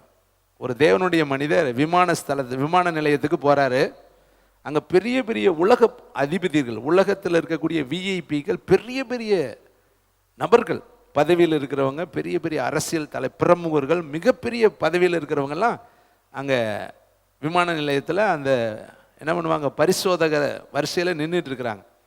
விமானத்துக்கு போய் ஒவ்வொன்றா பரிசோதனை பண்ணி தான் உள்ளே போக முடியும். டிக்கெட்லாம் கரெக்ட் பார்ப்பாங்க, அவங்கள செக் பண்ணி பார்ப்பாங்க. பொருள் அந்த போனவங்க வந்து நிறைய பேர் இருக்காங்க. கேளு, 1 மணி நேரத்துக்கு முன்னாடியே போயிடணும். இந்த தம்பி ஃபிலிம்லாம் பல ஆயிரம் முறை போய் வந்திருக்கிறவர். ஒரு குறிப்பிட்ட நேரத்துக்குள்ளே உள்ளே என்ட்ரு ஆயிடணும், அப்புறமே லாக் பண்ணிடுவாங்க, போக முடியாது. அந்த ஸ்தலத்துக்குள்ளே அவளுக்கு முன்னாடியே போய் எல்லாத்தையும் இவங்க ஸ்கேன் பண்ணிட்டு தான் உள்ளே போக முடியும். இப்படி நிறைய கட்டுப்பாடு விமான நிலையத்தில் இருக்குது. ஆனால் ஒரு தேவனுடைய ஊழியக்காரர் உள்ளே போகிறாரு. நேராக அவருடைய காரு ஏரோட்ராமில் உள்ள வெளியே காருக்கு என்ன கிடையாது, அனுமதி கிடையாது. ஆனால் இவருடைய வண்டி மட்டும் உள்ளே போய் நேராக எந்த பரிசோதனையும் பண்ணாமல் அவரை நேராக கொண்டு போய் விமானத்தில் கொண்டு போய் அந்த என்ன பண்ணாங்களாம், ஏற்றக்கூடிய இடத்துல ஏற்றுனாங்களாம். அப்போ இங்கே இடையில இருக்கிற அதிகாரிகள் எல்லாம், பெரிய பெரிய விஐபிக்கெல்லாம் கேட்டாங்களாம், ஏன் இது இப்படி பண்ணிகிட்டு இருக்கிறீங்க? நாங்களாம் எம்முட்டு நேரம் நிற்கிறோம், யாரை எந்த வண்டி அவர் யார்? அப்போ அந்த விமானத்தினுடைய பெரிய அந்த நிலையத்தினுடைய அதிகாரி வந்து சொன்னாராம், நீங்களாம் சாதாரண ஆள், அவர் சன் ஆஃப் காட், தேவனுடைய ஊழியக்காரர், தேவனுடைய மனுஷன், தேவனுடைய ஊழியத்தை செய்கிறவர், அவர் தேவனுடைய சர்வண்ட், தேவனுடைய வேலைக்காரர். அதனால் அவருக்கு நாங்கள் கொடுக்குற தனி மரியாதை அது அப்படின்னாங்களாம். கைத்தட்டி கர்த்தருக்கு நன்றி சொல்லுங்கள். ஒரு தேவனுடைய ஊழியக்காரன், தேவனுடைய ஊழியத்தை செய்கிற ஒரு மனுஷனுக்கு வரிசையே கிடையாது, முன்னாடி போகணும்னு அவசியம் கிடையாது. கர்த்தர் எல்லாத்தையும் செய்வார். உனக்குன்னு கர்த்தர் ரெடியாக வச்சுருக்கிறார். நீ பயப்படாதீங்க. ஊழியம் செய்கிறதுக்கும் ஊழியம் செய்யாததுக்கு நிறைய வித்தியாசம் இருக்குங்க. உங்களை இன்னைக்கு போனால் எல்லாரும் ஸ்தோத்திரம் பிரதருங்கிறாங்களே, எதுக்கு பண்ணுறாங்க? நமக்கு பண்ணுறாங்களா? நமக்கு கிடையாதுங்க. நமக்குள்ளே இருக்கிற ஏசப்பாக்கு தான் மரியாதை. கைத்தட்டி. இப்போ கழுதுக்கு முன்னாடி வெறும் போர்வை விரிச்சாங்களே, தலையை விரிச்சாங்களே, அதை கழுதை நினச்சிருக்கேன் பாரு, நமக்கு இவ்வளோ மரியாதைன்னு. ஆனால் இன்னொரு கழுதை, அந்த கழுதைக்குள்ளே சொல்லுக்கு, உனக்கு மரியாதை இல்லை, உன் மேலே ஒருத்தர் உட்காந்துருக்காருல்ல, அவருக்கு தான் மரியாதை. சொல்லுங்கள், ஏசப்பா உனக்குள்ளே இருந்தாருன்னா எல்லாம் உனக்கு முன்னாடி விரிக்கப்படும், தேவைகள் சந்திக்கப்படும். இஸ்ரவேல் ராஜாவை பார்த்து எவனும் பயப்படல, எலிசாவை பார்த்து நடுங்கிறேன். ஆகாப்பை பார்த்து எவனும் பயப்படல, எலியாவை பார்த்து எல்லாரும் நடுங்கிறேன். அன்னைக்கு இருந்தக்கூடிய ராஜாக்களை பார்த்து யாருமே பயப்படல, எரேமியாவை பார்த்துன்னு எல்லாம் நடுங்கிறேன். ஏன்னா அவன் பயங்கரமான தீர்க்கதரிசிடான். அப்போ தேவ ஆவியை பெற்றிருக்கிறது சாதாரண காரியம் இல்லைங்க. நீங்கள் நல்ல மனசில் வச்சுக்கோங்க. கர்த்தர் அப்படிப்பட்ட கிருபை கொடுத்துருக்கிற உங்களை ஒரு நாளும் கைவிட மாட்டார். கட்டாயம் உங்களை காப்பார், உங்களை நடத்துவார். வேலையால் கூலிக்கு பாத்திரன். நிச்சயமாக கர்த்தர் உங்களை ஆசீர்வதிப்பார். அடுத்தபடியாக சில வசனங்களை டக் டக் டக்குன்னு வைக்கிறேன், நீங்கள் எடுத்து பாருங்கள் பார்க்கலாம். ரோமர் புஸ்தகம் 8ஆம் அதிகாரம் 31வது வசனம், 216வது பக்கம். எல்லாருமே எடுத்து வாசிக்கணும். வசனம் தான் ரொம்ப முக்கியம். என்னுடைய வார்த்தையை விட வசனத்தின் மேலே உங்கள் கவனம் இருக்கணும். ரோமர் 8ஆம் அதிகாரம் 216வது பக்கம் எடுத்துக்கொள்வோம். 8ஆம் அதிகாரம் 31வது வசனம். தேங்க்யூ, வண்டர்ஃபுல் த ஹோலி ஸ்பிரிட். இவைகளை குறித்து நாம் என்ன சொல்லுவோம்? பக்கத்தில் சொல்லுங்க, உங்களுக்குள்ளே சொல்லுங்க. தேவன் நம் பட்சத்தில் இருந்தால், தேவன் நம்முடைய பட்சத்தில் இருந்தால் நமக்கு விரோதமாக இருப்பவன். ஒரு கேள்வி கேளுங்க, உங்களோட கூட ஏசப்பா இருந்தார்னா உனக்கு விரோதமாக யார் இருக்க முடியும்? அந்த விரோதி அவருக்கு விரோதி இல்லையா? உன்னை தொடுகிறவன் அவருடைய கண்ணின் கருவிலேயே தொடுகிறான் அல்லவா? புரியுதா நான் சொல்றது? ஏசப்பா உன் பக்கத்தில் இருக்கும் பொழுது உனக்கு யார் விரோதி? அவரே அதை உன்னை தொட்டுட்டாலே அவரை தொட்ட மாதிரி தான். அப்போ கர்த்தர் சொல்றார், நீ பயப்படாத, உன்னை தொட்டா என்னை தொட்ட மாதிரி. ஓ விரோதி என்னுடைய விரோதி. பழி வாங்குதலே நீதிமான் காணும் பொழுது மகிழ்வான். பழி வாங்குதல் கர்த்தருக்குரியது, யுத்தம் கர்த்தருக்குரியது. சொல்லுங்க, கர்த்தர் என் பட்சத்தில் இருக்கிறார், நான் பயப்பட மாட்டேன். எந்த மனுஷனும் ஒன்றும் செய்ய முடியாது. மனுஷன் கொஞ்ச காலம் தோன்றி பின்பு மறைந்து போகிற மனுஷன், பூவுக்கு ஒப்பானவன். அவன் என்ன செய்ய முடியும்? வேதத்தில் அதுக்கு நிறைய பகுதிகளை நான் பேசுவதற்கு முன்னாடி சில ப்ராப்பர்ட்டிக்கு வேடை உங்களுக்கு எதுக்கு உங்களோடு இருக்கிறார் அதை மட்டும் நான் உங்களுக்கு நினைவுபடுத்த விரும்புகிறேன். இதை படித்த வசனம் தான், ஆனால் ஆவியானவர் இன்னைக்கு காட்டுற தாட்டில் நீங்கள் பார்த்தீங்கன்னா அது வித்தியாசமாக தெரியும். எரேமியா 1:8 எடுத்து வாசிங்க. எதுக்கு எரேமியாவோடு கர்த்தர் இருந்தார்? இந்த ஒரு கேள்விக்கு கரெக்டாக வசனத்தில் தான் பதில் இருக்கு. எரேமியாவோடு கர்த்தர் இருக்கிறார். எதுக்கு இருக்கிறாரு? அது முக்கியம் இல்லையா? வசனத்தை 1ஆம் அதிகாரம் 8ஆம் வசனம் படி, நீ அவர்களுக்கு உன்னை காக்கும்படி என்று கர்த்தர். இப்ப நல்லா கவனிங்க, அவர்களுக்கு பயப்பட வேண்டாம், உன்னை காக்கிறதுக்கு நான் இருக்கிறேன். புரியுதா? அப்ப இவனுக்கு என்ன பிரச்சனை? முன்னாடி இருக்கிறதா பிரச்சனை. உனக்கு என்ன பிரச்சனை? முன்னாடி இருக்கிறதா பிரச்சனை. ஐயோ, எப்படி வாழ போகிறோம், எப்படி பிள்ளைகளை படிக்க வைக்க போகிறோம், எப்படி நம்ம எதிர்காலம் அமைய போகுது, எப்படி இந்த பிரச்சனையை தாண்ட போகிறோம். இன்னைக்கு நமக்கு முன்னாடி இருக்கிறத பார்த்து பார்த்து பயந்துட்டு இருக்கவன் பாருங்க, நீ அவர்களுக்கு. அப்போ முன்னாடி இருக்கிறவங்களை பார்த்து எரேமியா பயப்படுறாரு. நான் பேச அறியே, நான் செருப்பில்லை, என்னால் முடியாது, எனக்கு விரோதமாக எல்லாம் யுத்தம் பண்ணுறேன், எனக்கு விரோதமாக பல பிரச்சனை இருக்குது, இதெல்லாம் முன்னாடி பின்னாடி இருக்குது. அப்போ கர்த்தர் சொல்கிற ஃபைனலாக சொல்கிறாரு, அவர்களுக்கு பயப்படாத, அவர்களுக்கு உன்னை தப்பு வைக்கத்தான், பாதுகாக்க தான் நான் உன் கூட இருக்கிறேன். அப்போ இந்த இடத்துல எரேமியாவோடு ஸ்பெசிமென்ஸாக எதுக்கு இருக்கிறாருன்னா பாதுகாக்க இருக்கிறாரு. அப்போ கர்த்தர் உன் பட்சத்தில் எதுக்கு இருக்கிறாரு? உன்னை பாதுகாக்க இருக்கிறார். யாரும் உன்னை தொட முடியாது. பார்த்தீங்கன்னா கேரளா தேசத்தில் எலிசபெத் என்கிற ஒரு அருமையான மகளுக்கு மந்திரவாதம் வைக்கிறாங்க. விடிய விடிய விடிய சூனியம் வச்சு மந்திரம் வச்சு ஏவல் வைத்து அந்த பிள்ளையை முடக்கி அந்த பிள்ளையுடைய வாழ்க்கையை சின்ன பண்ணப்படுத்தி திசை திருப்பி பாதாளத்துக்கு நேராக கொண்டு போக சூனியக்காரர்கள் மந்திரவாதிகள் என்ன பண்ணுறாங்க? விடிய விடிய சூனியம் வைக்கிறாங்க. நான் வசனம் சொல்லுது, இஸ்ரவேலை காக்கிற தேவன் தூங்குவதும் இல்லை உறங்குவதும் இல்லை. உங்களுக்கு தெரியுமா உங்களுக்கு விரோதமாக எத்தனை மந்திரவாதம் இருக்குது? தெரியாது. உங்களை யார் வசியம் பண்ணுறா உங்களுக்கு தெரியாது. உங்களுக்கு விரோதமாக யார் பில்லி சூனியம் பண்ணுறா உங்களுக்கு தெரியாது. உங்கள் தொழிலை யார் உடைக்க நினைக்கிறா உங்களுக்கு தெரியாது. யார் உங்கள் குடும்பத்தை வளர விடாமல் உங்களுக்கு விரோதமாய் கசப்பான வைராக்கி கொண்டு இருக்கிறாங்க உங்களுக்கு தெரியாது. நான் ஒரு முறை என்னுடைய அதிகாலை ஜபத்தில் நான் ஜெபம் பண்ணிக்கிட்டு இருக்கிறேன். எப்பயுமே வழக்கப்படி 1 மணிக்கு எந்திரிப்பேன், 2 மணிக்கு எந்திரிப்பேன், 3 மணிக்கு எந்திரிப்பேன், ஜெபம் பண்ணிக்கிட்டு இருக்கிறேன். அன்று ஒரு வித்தியாசமாக கர்த்தரை என்னை ஜபத்தில் நடத்துகிறாரு. 4 மணி அதிகாலை வேளையில் இந்த ஊரில் அந்த அலாரம் அடிக்கிற நேரம் ஒருத்தர் கதவை தட்டினார். கதவை திறந்தேன். ஒருத்தர் முக்கியமான நபர் நின்னார் முன்னாடி. எனக்கு ஒரு வகை திகில் அடிச்சிருச்சு. எதுக்கு இவர் இங்கே வந்துருக்கிறாரு? மணி 4 மணி. அப்போல்லாம் நான் 1 மணி நேரத்தை தாண்டிட்டேன் ஜபத்தில். நல்ல ஃபுல் பவரில் ஜபம் பண்ணி முடிச்சிருக்கிறேன். எங்கள் வீட்டில் பாவம் பிள்ளை குட்டியெல்லாம் தூங்கிட்டு இருக்கேன். எல்லாம் சின்ன பிள்ளைங்க, சிஸ்டர்லாம் உள் ரூமில் இருப்பாங்க. நான் வெளியே வராண்டா இருக்கேன். அதில் நடந்து டங்க்த்துலேயே ஜெபம் பண்ணுவேன். அந்நிய பாஷையில் நல்ல ஃப்ளூவன்ட்லேயே ஜெபம் பண்ணிகிட்டு இருப்பேன். அதுதான் எனக்கு பிடிக்கும். இப்பயும் அப்படி தான், அப்பயும் அப்படி தான். எப்பயுமே அந்நிய பாஷை ஜெபம்னா நான் வாட்டில் அந்நிய பாஷையில் டங்க்த்தில் ஜெபம் பண்ணிக்கிட்டே இருப்பேன்.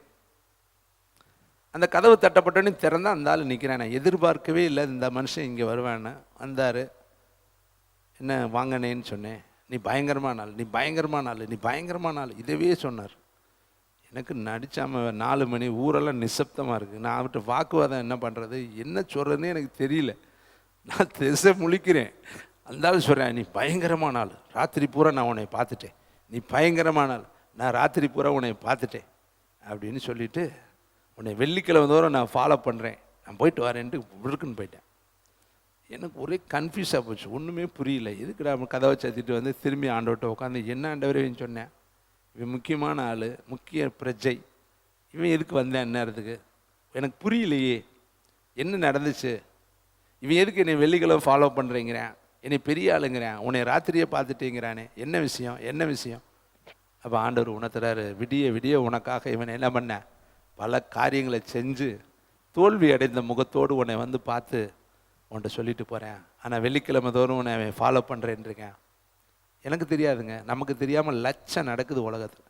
உன் வாழ்க்கையை சூறையாட எத்தனை ஆவிகள் எழும்பியிருக்குன்னு உனக்கு என்ன தெரியும்? கணவன் மனைவி உறவை முறிக்க எத்தனை ஆவிகள் எழும்பியிருக்கு உனக்கு என்ன தெரியும்?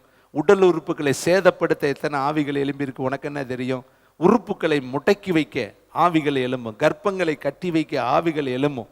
பார்த்தீங்கன்னா மாந்திரிகத்தில் பார்த்தீங்கன்னா பால் என்ன பண்ணும், பால் கறக்க விடாத அளவுக்கும் மாந்திரிகம் பண்ணுறேன், கற்பம் கூட விடாதபடிக்கும் மாந்திரிகம் பண்ணுறேன்.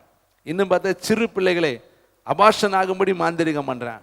இன்னும் குருடனை செவிடனை முடவனை சப்பானிகளை ஆக்கும்படி மாந்திரிகம் பண்ணுறேன். செல்வங்களை முட்டைக்கு அழிக்கும்படி மாந்திரிகம் பண்ணுறேன். இத்தனை மந்திரிகம் உலகத்தில் இருக்குது. ஆனால் இத்தனைக்கு நம்மளை தப்புவிக்க ஒரே ஒருத்தரால் தான் முடியும். அவர் தான் ஆண்டவராகிய இயேசு கிறிஸ்து. எங்கள் வேதத்தில் அழகாக எழுதப்பட்டிருக்கு பாருங்க, ஒன்றை காக்கும்படி. நீ ஏசப்பாட்டை மட்டும் ராத்திரி பூரா நீ சொல்லிட்டு படுத்துருவே, எத்தனை பில்லி சூரியக்காரன் வந்தாலும் எங்கள் வீட்டுக்கெல்லாம் நடு இரவு நேரத்தில் இவங்க வருவாங்க, சாமக்கோட்டைக்காரன் வந்து சொல்ல, ஐயோ பெரியவர் இருக்கிறாரு, ஐயோ பெரியவர், நான் போகிறேன் அப்படின்ட்டு உற்றே ஓட்டமாக ஓடுவேன். நான் நினைப்பேன், நீ அப்போ சின்ன ஓடி அவனையும் சொல்லிடுவேன், பெரிய ஆளுக்க இருக்கிறார், பெரியவர் இருக்கிற வீடுமே. ரைட்ரா சாமி நல்லவனா, கரெக்டாக சொல்லிட்டு போகிற, பெரியவர் இருக்கிற வீடுன்னு. அவனுக்கு தெரியுது பார்த்தீங்களா, பெரியவர் இருக்கிற வீடுங்கிறேன். எப்படி தெரியும்? வீட்டை தாண்டும் பொழுதே என்ன வேகமாக தாண்டுவேன் தெரியுமா? அருமையான தம்பி தங்கச்சி, எரேமியா கிட்ட கர்த்தர் ப்ராப்பர்ட்டிக்காக உன்னை சொல்கிறாரு, உன்னை காக்கிறதுக்கு தான் நான் இருக்கிறேன். உனக்கு விரோதமாக என்னெல்லாம் இருக்குது தெரியுமா? பாருங்களே, 18 வசனம் 19 வசனம், அவர்கள் உனக்கு விரோதமாக யுத்தம் பண்ணுவார்கள். ப்ராப்பர்ட்டிக்குங்க யுத்தம் வரும். அடுத்து உன்னை மேற்கொள்ள, கை தட்டுங்க பார்க்கலாம். பிரச்சனையும் வராது, வராமலாம் கிடையாது, வரும், ஆனால் மேற்கொள்ள முடியாது. அடுத்து பாருங்க, உன்னை ரட்சிக்கும்படிக்கு. எத்தனை பேர் இதை உள்வாங்குறீங்க சொல்லுங்க? எதுக்கு கர்த்தர் கூட இருக்கிறார், பச்சைமா இருக்கிறாரு? உன்னை காக்கணும்.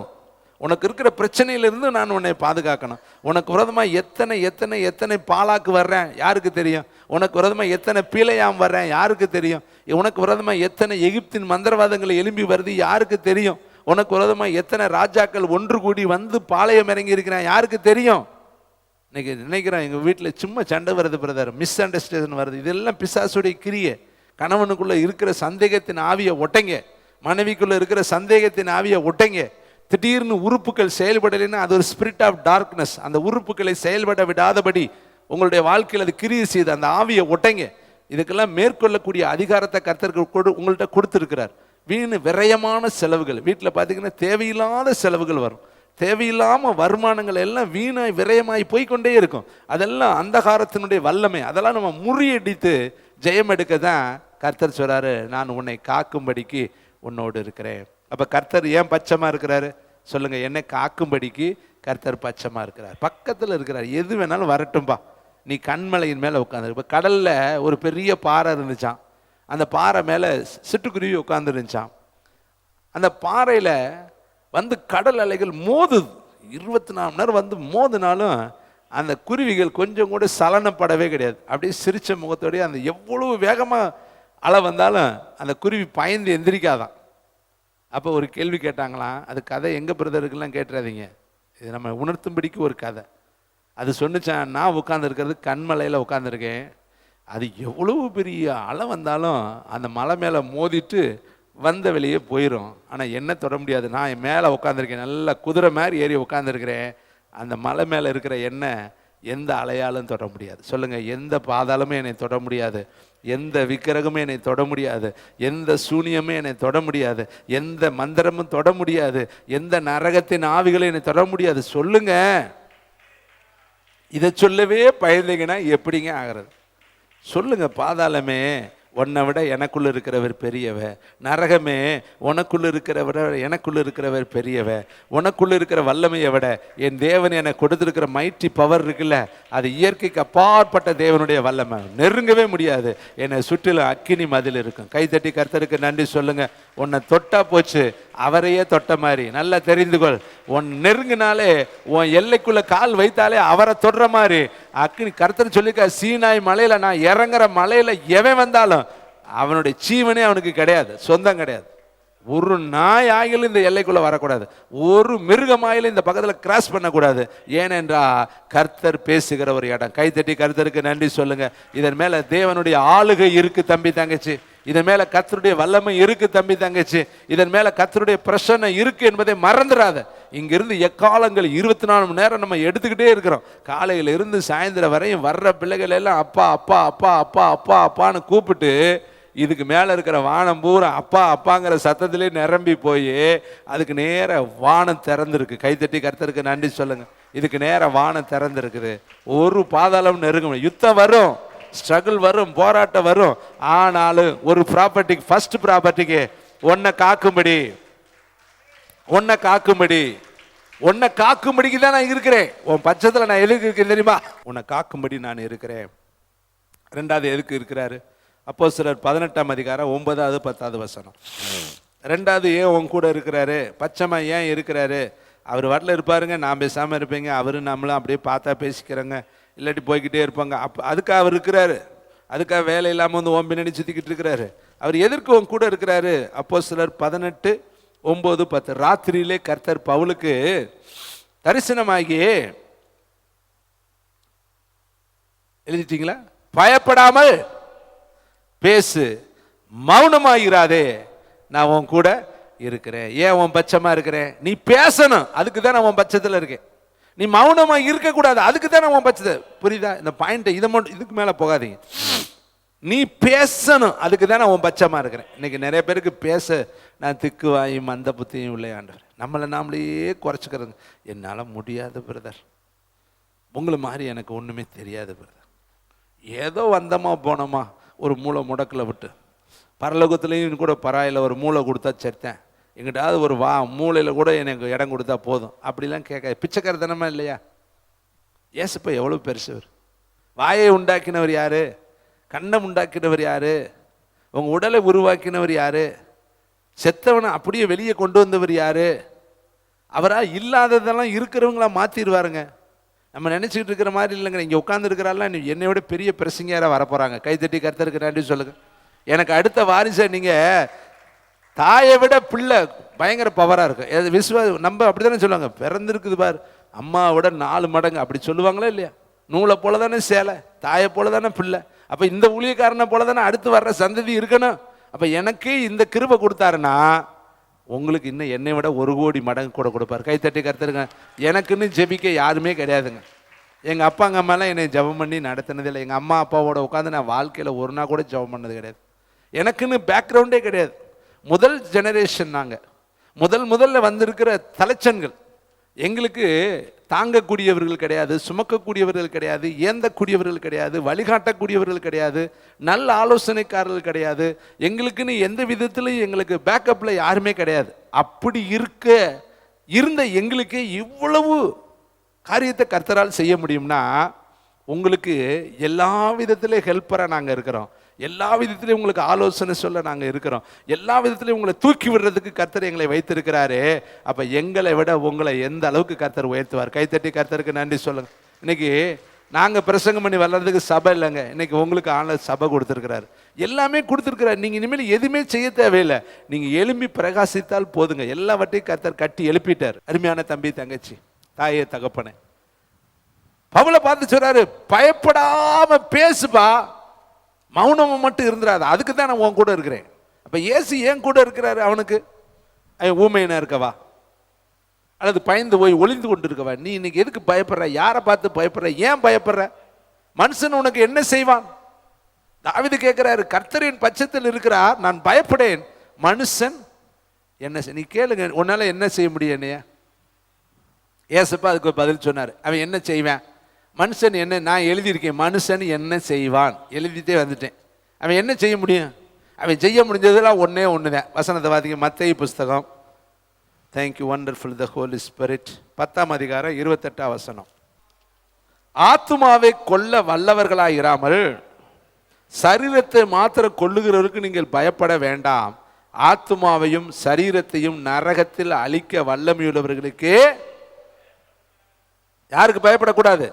சரீரத்தை மட்டும் தொடக்கூடியவங்களுக்கு நீ பயப்படாத. அவனால ஆவியை தொட முடியாது. ஸ்தேவானை சுற்றி நின்று கல்லு தான் எரிய முடியும். ஆனால் அந்த ஆவி இருக்குல்ல, இன்னரில் இருக்க அந்த ஸ்பிரிட், தேவனுடைய ஆவியானவர் அந்த உள்ள இருக்குல்ல இன்னரில், அது அப்படி மகிமையாக இருக்குது. அது அப்படியே சொல்கிறேன், பரலோகம் தெரியுது, தேவதூதர்கள் தெரிறாங்க, ஏசப்பா இவங்களை மன்னின்னு சொல்லிட்டு அப்படியே டெலிவரன்ஸ் ஆகி அந்த சரீரத்தை விட்டு அவன் ஆட்டில் போய்கிட்டே இருந்தேன். அவனை எதுவுமே செய்ய முடியாது. கைத்தட்டிகள் ஆத்மாவை, ஆவியை இந்த மண்ணிலிருந்து வந்த சரீரத்தை தான் தொட முடியும். அவன் தொட்டாலும் சரி தொடாட்டும் சரி அது ஒரு நாளைக்கு நீ விட்டுட்டு தான் போற. அதை எப்படியா தூக்கிட்டு போயிருவியா? கிருபா சரீரத்தை கொண்டு போயிருவியா? ஜெபமலர் சரீரம் அப்படியே வருமா? நிக்ஸி சரீரம் வருமா? அது என்னைக்கா இருந்தாலும் நம்ம விட்டுட்டு தான் போகிறோம். என்னைக்கா இருந்தாலும் இங்கே தான். அது எப்படி யார் தொட்டா என்ன, எங்கே புதைச்சா என்ன, புதைக்காட்டி என்ன, ஆனால் உள்ளே இருக்கிறான்ல ஒரு இன்னர், அந்த கிருபாங்கிற ஆவி அங்கேருந்து அனுப்புனார்ல, ராஜாங்கிற ஆவியை கர்த்தரை அனுப்புனார்ல, ஜெபமலருங்கிற ஆவியை அனுப்புனார்ல, மேரிங்கிற ஆவியை அனுப்புனார்ல, சந்தியாங்கிற ஆவியை அனுப்புனார்ல. யோசித்து பாருங்க. அந்த ஆவி பரலோகத்திலிருந்து அனுப்பப்பட்ட ஆவி. அது இங்கே செய்ய வேண்டிய வேலையெல்லாம் செஞ்சு முடிச்சுட்டு பட்டார்னு இங்கேருந்து புறப்பட்டு எங்கே போகணும்? வந்ததின் நோக்கத்தை முடிச்சுட்டு எல்லாம் நிறைவேறிட்டுன்னு சொல்லிட்டு எங்கே போகணும்? பரலோகத்துக்குள்ளே போகணும். கைத்தட்டி கர்த்தருக்கு நன்றி சொல்லுங்க. அதுக்கு தான் கர்த்தர் சொல்றாரு, பயப்படாத, தைரியமா பேசு, நான் கூட இருக்கிறேன், ஒரு பயலும் உன் மேலே தொட மாட்டேன். இப்போ உங்களுக்கு ப்ராப்பர்ட்டிக்கு எழுதி வைத்துக் கொள்ளுங்க. எரேமியா சொன்னார், காக்கிறதுக்கு கூட இருக்கிறேன். இங்கே சொல்றாரு, நீ பேசுவதற்கு நான் கூட இருக்கிறேன்ப்பா, மௌனமா மட்டும் இருக்காது. இன்னைக்கு நமக்கு அப்படியே மௌனம் ஜாதிக்கிறதுல பொது பண்ண போய் என்ன கட்டிக்கிறியா உம்முன்னு இருக்கிறது.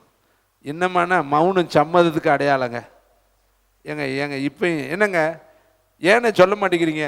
சம்மதத்துக்கு அடையாளங்க. கேட்பார், என் ஊழியத்தை நான் செய்கிறேன், உங்கள் ஊழியத்தை தயவு செய்து நீங்கள் செய்யுங்க. எல்லாரும் சொல்லுங்க, ஒரு வார்த்தை தாங்க. நர்சம்மா ஊசி போடுறப்பெல்லாம் ஒரு வார்த்தை சொல்லணும், இயேசு தான் சுகமாக. நீ உன் ஊசியில் சுகம் கிடையாது, இயேசுவை சொல்லுங்க. இயேசு தான் உங்களுக்கு ஜீவன், இயேசு தான் உங்களுக்கு ரட்சகர், இயேசு தான் உங்களுக்கு அருமையான பாதுகாப்பு, அவர் தான் உங்களுக்கு அருமருந்துன்னு சொல்லி வார்த்தையை சொல்லுங்க. நல்லா பேசுங்க. பேச்சில் தாங்க ஆத்மாவை ஆதாயம் பண்ண முடியும். சிரிச்சு பேசுனா போதுங்க. எப்படிப்பட்ட ஆத்மாவை கீழே இறங்குங்க. மௌனமா இருக்கக்கூடாது. ஹல்லேலூயா. பேசணும். இயேசு இயேசு இயேசு இயேசு இயேசு, அவ்வளோதான், வேற ஒன்றுமே இல்லை. நீ என்ன வேணாலும் பேசு, ஆனால் இயேசுவை பற்றி பேசு. பவுல்கிட்ட சொல்றாரு, பயப்படாம பேசு. இந்த பயப்படுற மாதிரி சூழ்நிலை தான் உனக்கு இருக்குது, ஆனாலும் பயப்படாது, தைரியமா இரு, நான் உன் கூட இருக்கிறேன். ஒரு இதுக்கு மேல என்னங்க ப்ராப்பர்ட்டிக்கு வேணும்? ஒரு உன் மேல, அந்த வசனத்தை பாருங்களே, உன் மேல ஒருவரும் கை போடுவது கிடையாது. இங்க சொல்றாரு பாருங்களே, ஜீவனை கொலை செய்யக்கூடிய அவருக்கு தான் நீ பயப்படணும். ஆத்துமாவை கொல்ல வல்லவர்களாயிராமல் சரீரத்தை மாத்திர கொல்லுகிறவர்களுக்கு பயப்பட வேண்டாம். ஆத்மாவையும் சரீரத்தையும் நரகத்தில் அழிக்க வல்லமுள்ளவர்களுக்கே. இப்ப எழுதி வச்சுங்க, பயப்பட வேண்டியவர்கள், பயப்பட வேண்டாதவர்கள், ரெண்டை எழுதி வச்சுக்கணும். யாருக்கு பயப்படணும்? கர்த்தருக்கு பயப்படணும். சரீரத்தை கொல்ல வல்லவர்களுக்கு நம்ம பயப்படக்கூடாது. சொன்னே நீ என்ன செய்ய முடியும்? கடைசியாக சொல்லி முடிக்கிறேன். நிறைய வசனம் பேசினாரு. மாம்சம் எல்லாம் புல்லை போல இருக்குது, ஏற்கனவே சொல்லி இருக்கிறோம். அந்த மண் மேலகள், இப்போ இந்த மை மேலர்கள் 5 வருஷ பதவி, 8 வருஷ பதவி, 10 வருஷ பதவி, இதெல்லாம் புல்லு மேலே இருக்கிற பூவான். அது ஒரு நாளைக்கு பூவும் போகும், புல்லும் போயிடும், எல்லாம் போயிடும். எவனுமே மதிக்க மாட்டேன். முதல்ல இருந்த ஆளுகளை இப்போ இருக்கவே மதிக்கிறானா? இப்போ இருக்கிற ஆளு ஒருத்தனும் மதிக்க மாட்டாங்க. இப்போ நம்மகிட்டே பாருங்களே, நீங்கள் வேலை பார்த்த இடத்துலேருந்து புது இடத்துக்கு வந்து பாருங்க, பழைய இடத்துக்கு போனால் சட்டை பண்ண மாட்டேன். நீங்கள் புது வீட்டில் குடியிருக்கிறீங்க, பழைய வீட்டுக்கு போங்க, மதிக்கவே மாட்டேன். அன்றைக்கி வாடகை கொடுத்தீங்க மதித்தேன், இப்போ என்ன பண்ண மாட்டேன், மதிக்க மாட்டேன். நல்லா உதவி செஞ்சீங்கன்னா பேசுவேன், சிரிச்சு. மனுஷன் தாங்க, உதவி உன்ட்ட இருக்கிற வரையும் பேசுவேன், அப்புறமேல என்ன செய்ய மாட்டேன், கண்டுக்கவே மாட்டேன். கிருவாவை பார்த்தா 10 ரூபா செலவு வரும்னான்ட்டு போய்கிட்டே இருப்பேன், காக்காத மாதிரியே போவேன். இதாங்க மனிதனுடைய அன்பு, மாயை. தேவனுடைய அன்பு நிரந்தரமான அன்பு. வேதம் சொல்லுது, மனுஷனுக்கு ரிசல்ட் சொல்றாரு. எபிரேயர் 9:27 எடுக்க வேண்டாம். ஒரு தரம் பிறப்பதும், பக்கத்தில் சொல்லுங்க, ஒரே ஒரு சான்ஸ். அது இந்தியாவில், தமிழ்நாட்டில், திண்டுக்கல்ல, அது இந்த மாரம்பாடி பட்டணத்தில் எங்கேயோ பிறந்து வந்துட்டோம். இன்னொரு தடவைக்கு சான்ஸ் கிடையாது. இன்னொரு ஆட்டம் அமெரிக்காவில் பிறக்கிறப்ப சொல்லிக்கலாம், அல்லது ஆப்பிரிக்காவில் ஒரு ஆட்டம் பிறக்கிறப்ப சொல்லிக்கலாம். லண்டனில் அப்படிலாம் கிடையாதுங்க. ஐரோப்பாவினுடைய தலைநகரத்தில் பிறந்தா சொல்லிக்கலாம், அப்படிலாம் கிடையாதுங்க. ஒரு தடவை உன்னை இந்த ஊரில் பிறக்க வச்சுட்டாரு, இவனுக்கு மனைவியாகவும் இவளுக்கு புருஷனாகவும் கொடுத்துட்டாரு. இன்னான்னு இங்கே பிறப்பான்னு, உனக்கு இவங்க தான் பிறக்கணும், இவங்களுக்கு எல்லாம் முடிஞ்சு போச்சு. இனிமேல் ஒரு ஆட்டை பிறக்கவும் முடியாது, ஒன்றும் செய்ய முடியாது. தாயின் வயிற்றுல 100 வாட்ட போக முடியுமா? முடியவே முடியாது. எல்லாம் முடிஞ்சு போச்சு, பாஸ்ட். இப்போ இனி இருக்க போகிற இந்த கொஞ்சம் தூரத்துக்குள்ளே எதையாவது ஒன்று என்ன செஞ்சாகணும், செஞ்ச புத்தி உள்ளவே இனிமேலாவது என்ன பண்ணிடணும். இந்த பரீட்சை எழுதுகிறப்ப 2 மணி நேரம் டயம் இருக்கும், அப்போல்லாம் கொஞ்சம் அசால்ட்டாக இருக்கலாம், ஏன்னா டயம் இருக்குன்னு. கடைசியில் 1 hour வரும்பொழுது ஒரு அடி அடிப்பேன். 1 மணி நேரம் தான் இருக்குமா மேலே, அப்போ கொஞ்சம் தான் இன்னும் இத்தனை பக்கம் எழுதாமல் கிடக்குன்னு எழுத ஆரம்பிப்பேன், கிறுக்குன்னு. இப்போ ரைட்டு தப்பெல்லாம் பார்க்க முடியுமா? எழுத்தெல்லாம் அழகு பார்க்க முடியுமா? அப்புறம் அதுங்காட்டி டொயின்னு அடித்த 1/2 மணி நேரம் தான் பாரு. இப்போ ரோமன் லெட்ரு அந்த எந்த லெட்டரும் போட முடியாது. இல்லை பக்கத்தை நிரப்பு கட்டன்னு எப்படியா திருத்துறவங்க கையில் தயவு கிடைக்க பண்ணுவாருன்னு. கடைசி 1 நிமிஷம் அல்ல 2 மினிட்ஸ் நான் அடிப்பேன் பாருங்க. அப்போ நம்ம பேரையும் எழுத மாட்டோம், பக்கத்தில் இருக்க என்ன எழுதுறோம்னு தெரியாது. இதான் கடைசிட்டையும் முன்னாடி உட்காந்துட்டு அப்படியே மேலே சிக்னல் போடுறது, இதெல்லாம் 2 மணி நேரம் இருக்கிறப்ப தான் சிக்னல் போடுறது, பேர் எழுதுறது, ஸ்கெட்ச் பயன்படுத்துறது, அழகுபடுத்துறதுலாம். இப்போ டைம் இல்லை, இன்னும் ஸ்கெட்சுக்கு வேலை இல்லை, அடுத்த பேனாவை மாற்றுறதுக்கும் பார்டரு அடிக்கவும் நேரம் இல்லை. எதுவும் குண்டா எழுதினா மார்க் போட்டுருவோம் அப்படிலாம் கிடையாதுங்க. கிறுக்குன்னு பக்கத்தை நிரப்பணும். பக்கத்தை நிரப்பினா தான் நம்ம ஜெயிக்க முடியும். அது மாதிரி ஆத்மாவை ஆதாயம் பண்ணணும். இனி 100 வாட்ட நமக்கு காலம் கிடையாது, திரும்ப முடியும் வராது. லாவண்யா 100 வாட்ட வர, 100 வாட்ட காலேஜ் போக முடியுமா? 100 வாட்ட பாப்பா பிஇ படிக்க முடியுமா? ஸ்டூடெண்ட் எல்லாம் பார்த்து சொல்லலாம்னு நினச்சா முடியுமா? இப்போ இந்த வருஷம் ஒரு குழந்தை, இன்னும் 1 வருஷம் கழிச்சு இன்னொரு குழந்தை ஆகி போயிடும். அப்புறம் அப்படியே இருக்க எல்லாம் ஒன்றுமே செய்ய முடியாது. அதனால இருக்கிற பலத்தோடு, பக்கத்தில் பார்த்து சொல்லுங்க, இருக்கிற பலத்தோடு, இருக்கிற காலத்தில், இருக்கிற சந்தர்ப்பத்தில் கர்த்தருக்காக எதையாவது ஒன்று செஞ்சாகணும், அசைச்சரணும். நம்மளை சுற்றில் இருக்கிறவங்க எலிசான்னு சொல்லணும், நெகேமியான்னு சொல்லணும், யாகேல்னு சொல்லணும், தெபரால்னு சொல்லணும். எஸ்தர் என்னைக்கோ ஒருத்தி ஒரு 3 நாள் பாஸ்டிங் போட்டவள இன்னமும் பிரசங்கம் பண்ணி நார வைக்கிறான். எஸ்தர் 3 நாள் போகும், அவள் என்னத்தை செஞ்சு நம்மளை மாதிரி பிரசங்கம் பண்ணாலா? 3 நாள் தாங்க கொத்தளமிட்டா. அதை இன்னைக்கு வரையும் பண்ணாத பிரசங்கமே கிடையாதுங்க. யாகேல் ஒரே ஒரு கூடாராணி எடுத்து ஒருத்தனை ஒரே போட்டா, அது இன்னைக்கு வரையும் பிரசங்கம் பண்ணிக்கிட்டே இருக்கிறான். ஒருத்தி ஒரே ஒரு நாள் பரிமள தைலத்தை கொண்டு ஏசப்பா தலையில ஊத்திட்டா, இன்னைக்கு வரையும் அந்த சுவிசேஷம் சொல்ற இடம் பூரா அது சொல்லப்படுது. அப்ப இதெல்லாம் சொல்லப்படுனா நீ செய்கிற நற்கிரிகளை, நீ செய்கிற ஊழியமோ ஓம் பிரயாசமோ உலகத்தினுடைய கடைமுனை வரையும் சொல்லப்படும். விசுவாசிக்கிற பிள்ளைகள் கரந்தட்டி கர்த்தருக்கு நன்றி சொல்லுங்க. நான் மனுஷனுக்கு பயப்பட மாட்டேன், என் தேவனுக்கு மட்டும்தான் நான் பயப்படுவேன், என் கர்த்தருக்கு மட்டும்தான் நான் பயப்படுவேன், என் ராஜாவுக்கு மட்டும்தான் நான் பயப்படுவேன், என்னை சிருஷ்டித்த தேவனுக்கு மட்டும்தான் நான் என்னுடைய இருதயத்தில் பயத்தை நான் கொடுப்பேன். மனுஷனுக்கு பயப்படுதல் கண்ணியை வருவிக்கும், கர்த்தருக்கு பயப்படுதலோ ஆயுசு நாட்களை என்ன பண்ணும், பெருக பண்ணும். ஆண்டவர் பாப்பார், இது நிறைய பலன் தருது, இன்னும் கொஞ்சம் இதுக்கு சரி பண்ணுவோம், இன்னும் 10 வருஷத்தை கூட்டி கொடுப்போம். அந்த நாய் ஒன்றுக்கும் பயன்பட மாட்டேன், அவன் ஜீவன் எடுத்து இவனுக்கு கொடு, இவன் இன்னும் 10 வருஷம் இருந்தாலும் 4 பேருக்கு பயன்படுவேன். பார்த்துருக்கிறீங்களா? கடைசி டயத்தில் என்ன பண்ணுவாங்க? ஆண்டவர் பாப்பார், இவனுக்கு இருந்து ஒரு பிரயோஜனம் கிடையாது, இவன் இருந்து வேஸ்ட். இந்த மரம், அந்த மரத்து சாரதை எடுத்து இதில் போட்டோம்னா இது இன்னும் ஒரு 10 வருஷம் இருந்தாலும் 1000 பேருக்கு இது பலன் கொடுக்கும்டான்ட்டு கர்த்தர் என்ன பண்ணுவார்? ஜீவனை பெருக பண்ணுவார். கைத்தட்டி கர்த்தருக்கு நன்றி சொல்லுங்க.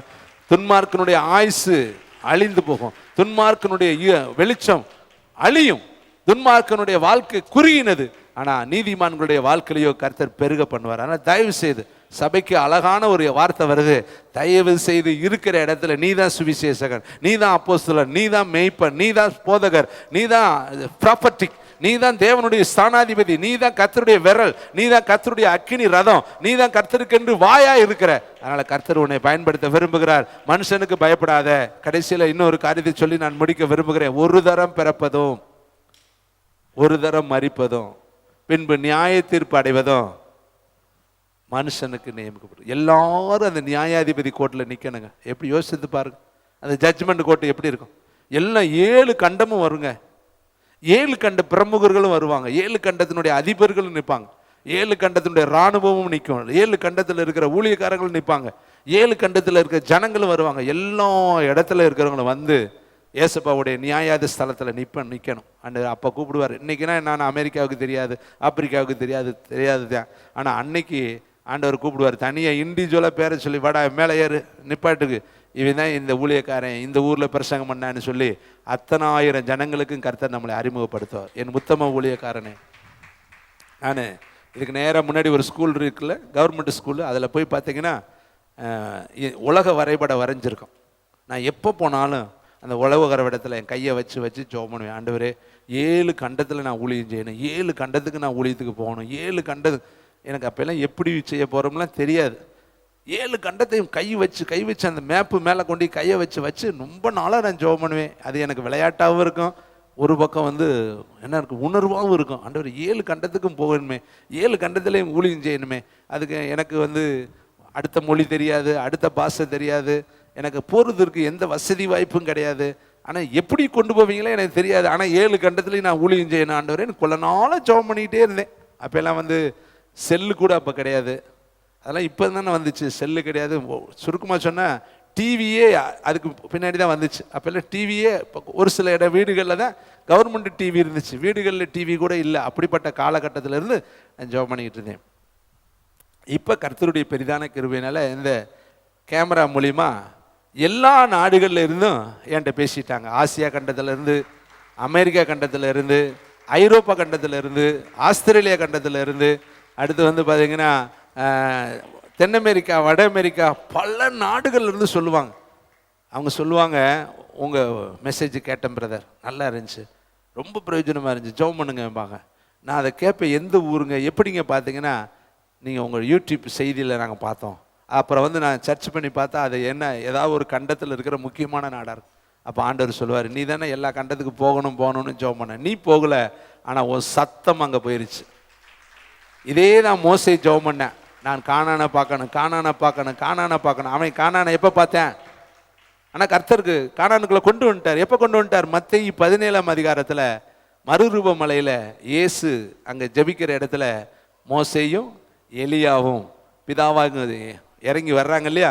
அப்போ மோசே அங்கே இறங்குறாரு. அந்த மறுரூப மலையில் அவர் வரும் பொழுது கானானுக்குள்ளே அவர் வந்துட்டார். கைத்தட்டி கர்த்தருக்கு நன்றி சொல்லு. கர்த்தர் அவருக்கு ஒரு பாக்கியத்தை கொடுத்தார். கானானை காண்பிப்பேனர்ல அங்கே இயேசுவை சந்திக்க அவர் வரும் பொழுது அந்த மறுரூப மலையில் அந்த மலை மேலே இறங்கும் பொழுது அந்த புதிய எருசலேம் அந்த இருக்கக்கூடிய அந்த தேவனுடைய பெத்லகேமுக்குள்ள அவர் வந்துட்டார் இல்லையா, அந்த எருசலேம் பட்டணத்துக்குள்ள அவர் வந்துட்டார் இல்லையா. அன்னைக்கு அவர் அங்கே மோட்டத்தை முடிச்சாரு. இங்கே அவர் கால் படுறப்ப கர்த்தர் சொல்லிப்பாரு, நான் உன்னை கொண்டு வந்துட்டேன் பத்தியா, கானான் தேசத்தில் இயேசுவை பார்க்க உன்னை அழகாய் அவர் முன்னாடியே கொண்டு வந்து நான் நிறுத்தி இருக்கிறேன்னு. கைகளை தட்டி கர்த்தருக்கு நிச்சயமாக பிரயாசம் வேஸ்ட் ஆகாதுங்க. பேசிக்கிட்டே இருங்க, ஜீவனை பணைய வைங்க. என்ன நடந்தாலும் சரி, ஒரு தடவை தாங்க பிறந்திருக்கிறோம், ஒரே தடவை தான். இன்னொரு முறை நமக்கு வாழ்க்கை கிடையாது. என் பட்சத்தில் கர்த்தர் இருக்கும் பொழுது மனுஷன் எனக்கு என்ன செய்வான் சொல்லுங்க, மனுஷன் எனக்கு என்ன செய்வான் சொல்லுங்க. கர்த்தர் என் பட்சத்தில் இருக்கிறார். பரலோகத்தை பார்த்து சொல்லுங்க, நான் பயப்பட மாட்டேன் ஏசப்பா, நான் இனிமேல் பயப்படவே மாட்டேன், எதை குறித்தும் பயப்பட மாட்டேன். எவனையும் என்னை தொடவே முடியாது, என் முடிய கூட தொட முடியாது. என் கூட கர்த்தாதி கர்த்தர் இருக்கிறார், சேனைகளின் கர்த்தர், இராணுவங்களின் தேவன். உலகத்தில் இருக்கிற எல்லா பராக்கிரமசாலிகளை விட பயங்கரமான பராக்கிரமசாலியாகிய கர்த்தர் நம்மோடு கூட இருக்கிறார். பயப்படாதீங்க. பயம் பிசாசு கொண்டு வர்றது, பயம் பிசாசுடைய ஆயுதம், பயம் பிசாசுடைய காரியம். அதுக்கு நீங்க பயப்படவே கூடாது. கர்த்தருக்கு பட்சத்தில் நில்லுங்க, அவர் உனக்காக வைராக்கியம் பாராட்டுவார். எல்லாரும் ஜெபிக்கும்படி எழுந்து நிற்கலாம். இன்னும் நிறைய வசனங்களை கொடுத்தாரு, பேச நேரம் இல்லை, நேரம் குறுகினதாக இருக்கிற நாள் நம்ம எல்லாம் கடந்து போகலாம். எல்லாரும் எழும்பி நின்று பரலோகத்துக்கு நேர ஏசப்பா, நாங்கள் முழு இருதயத்தோடு உம்மை பார்க்கிறோம் ஐயா.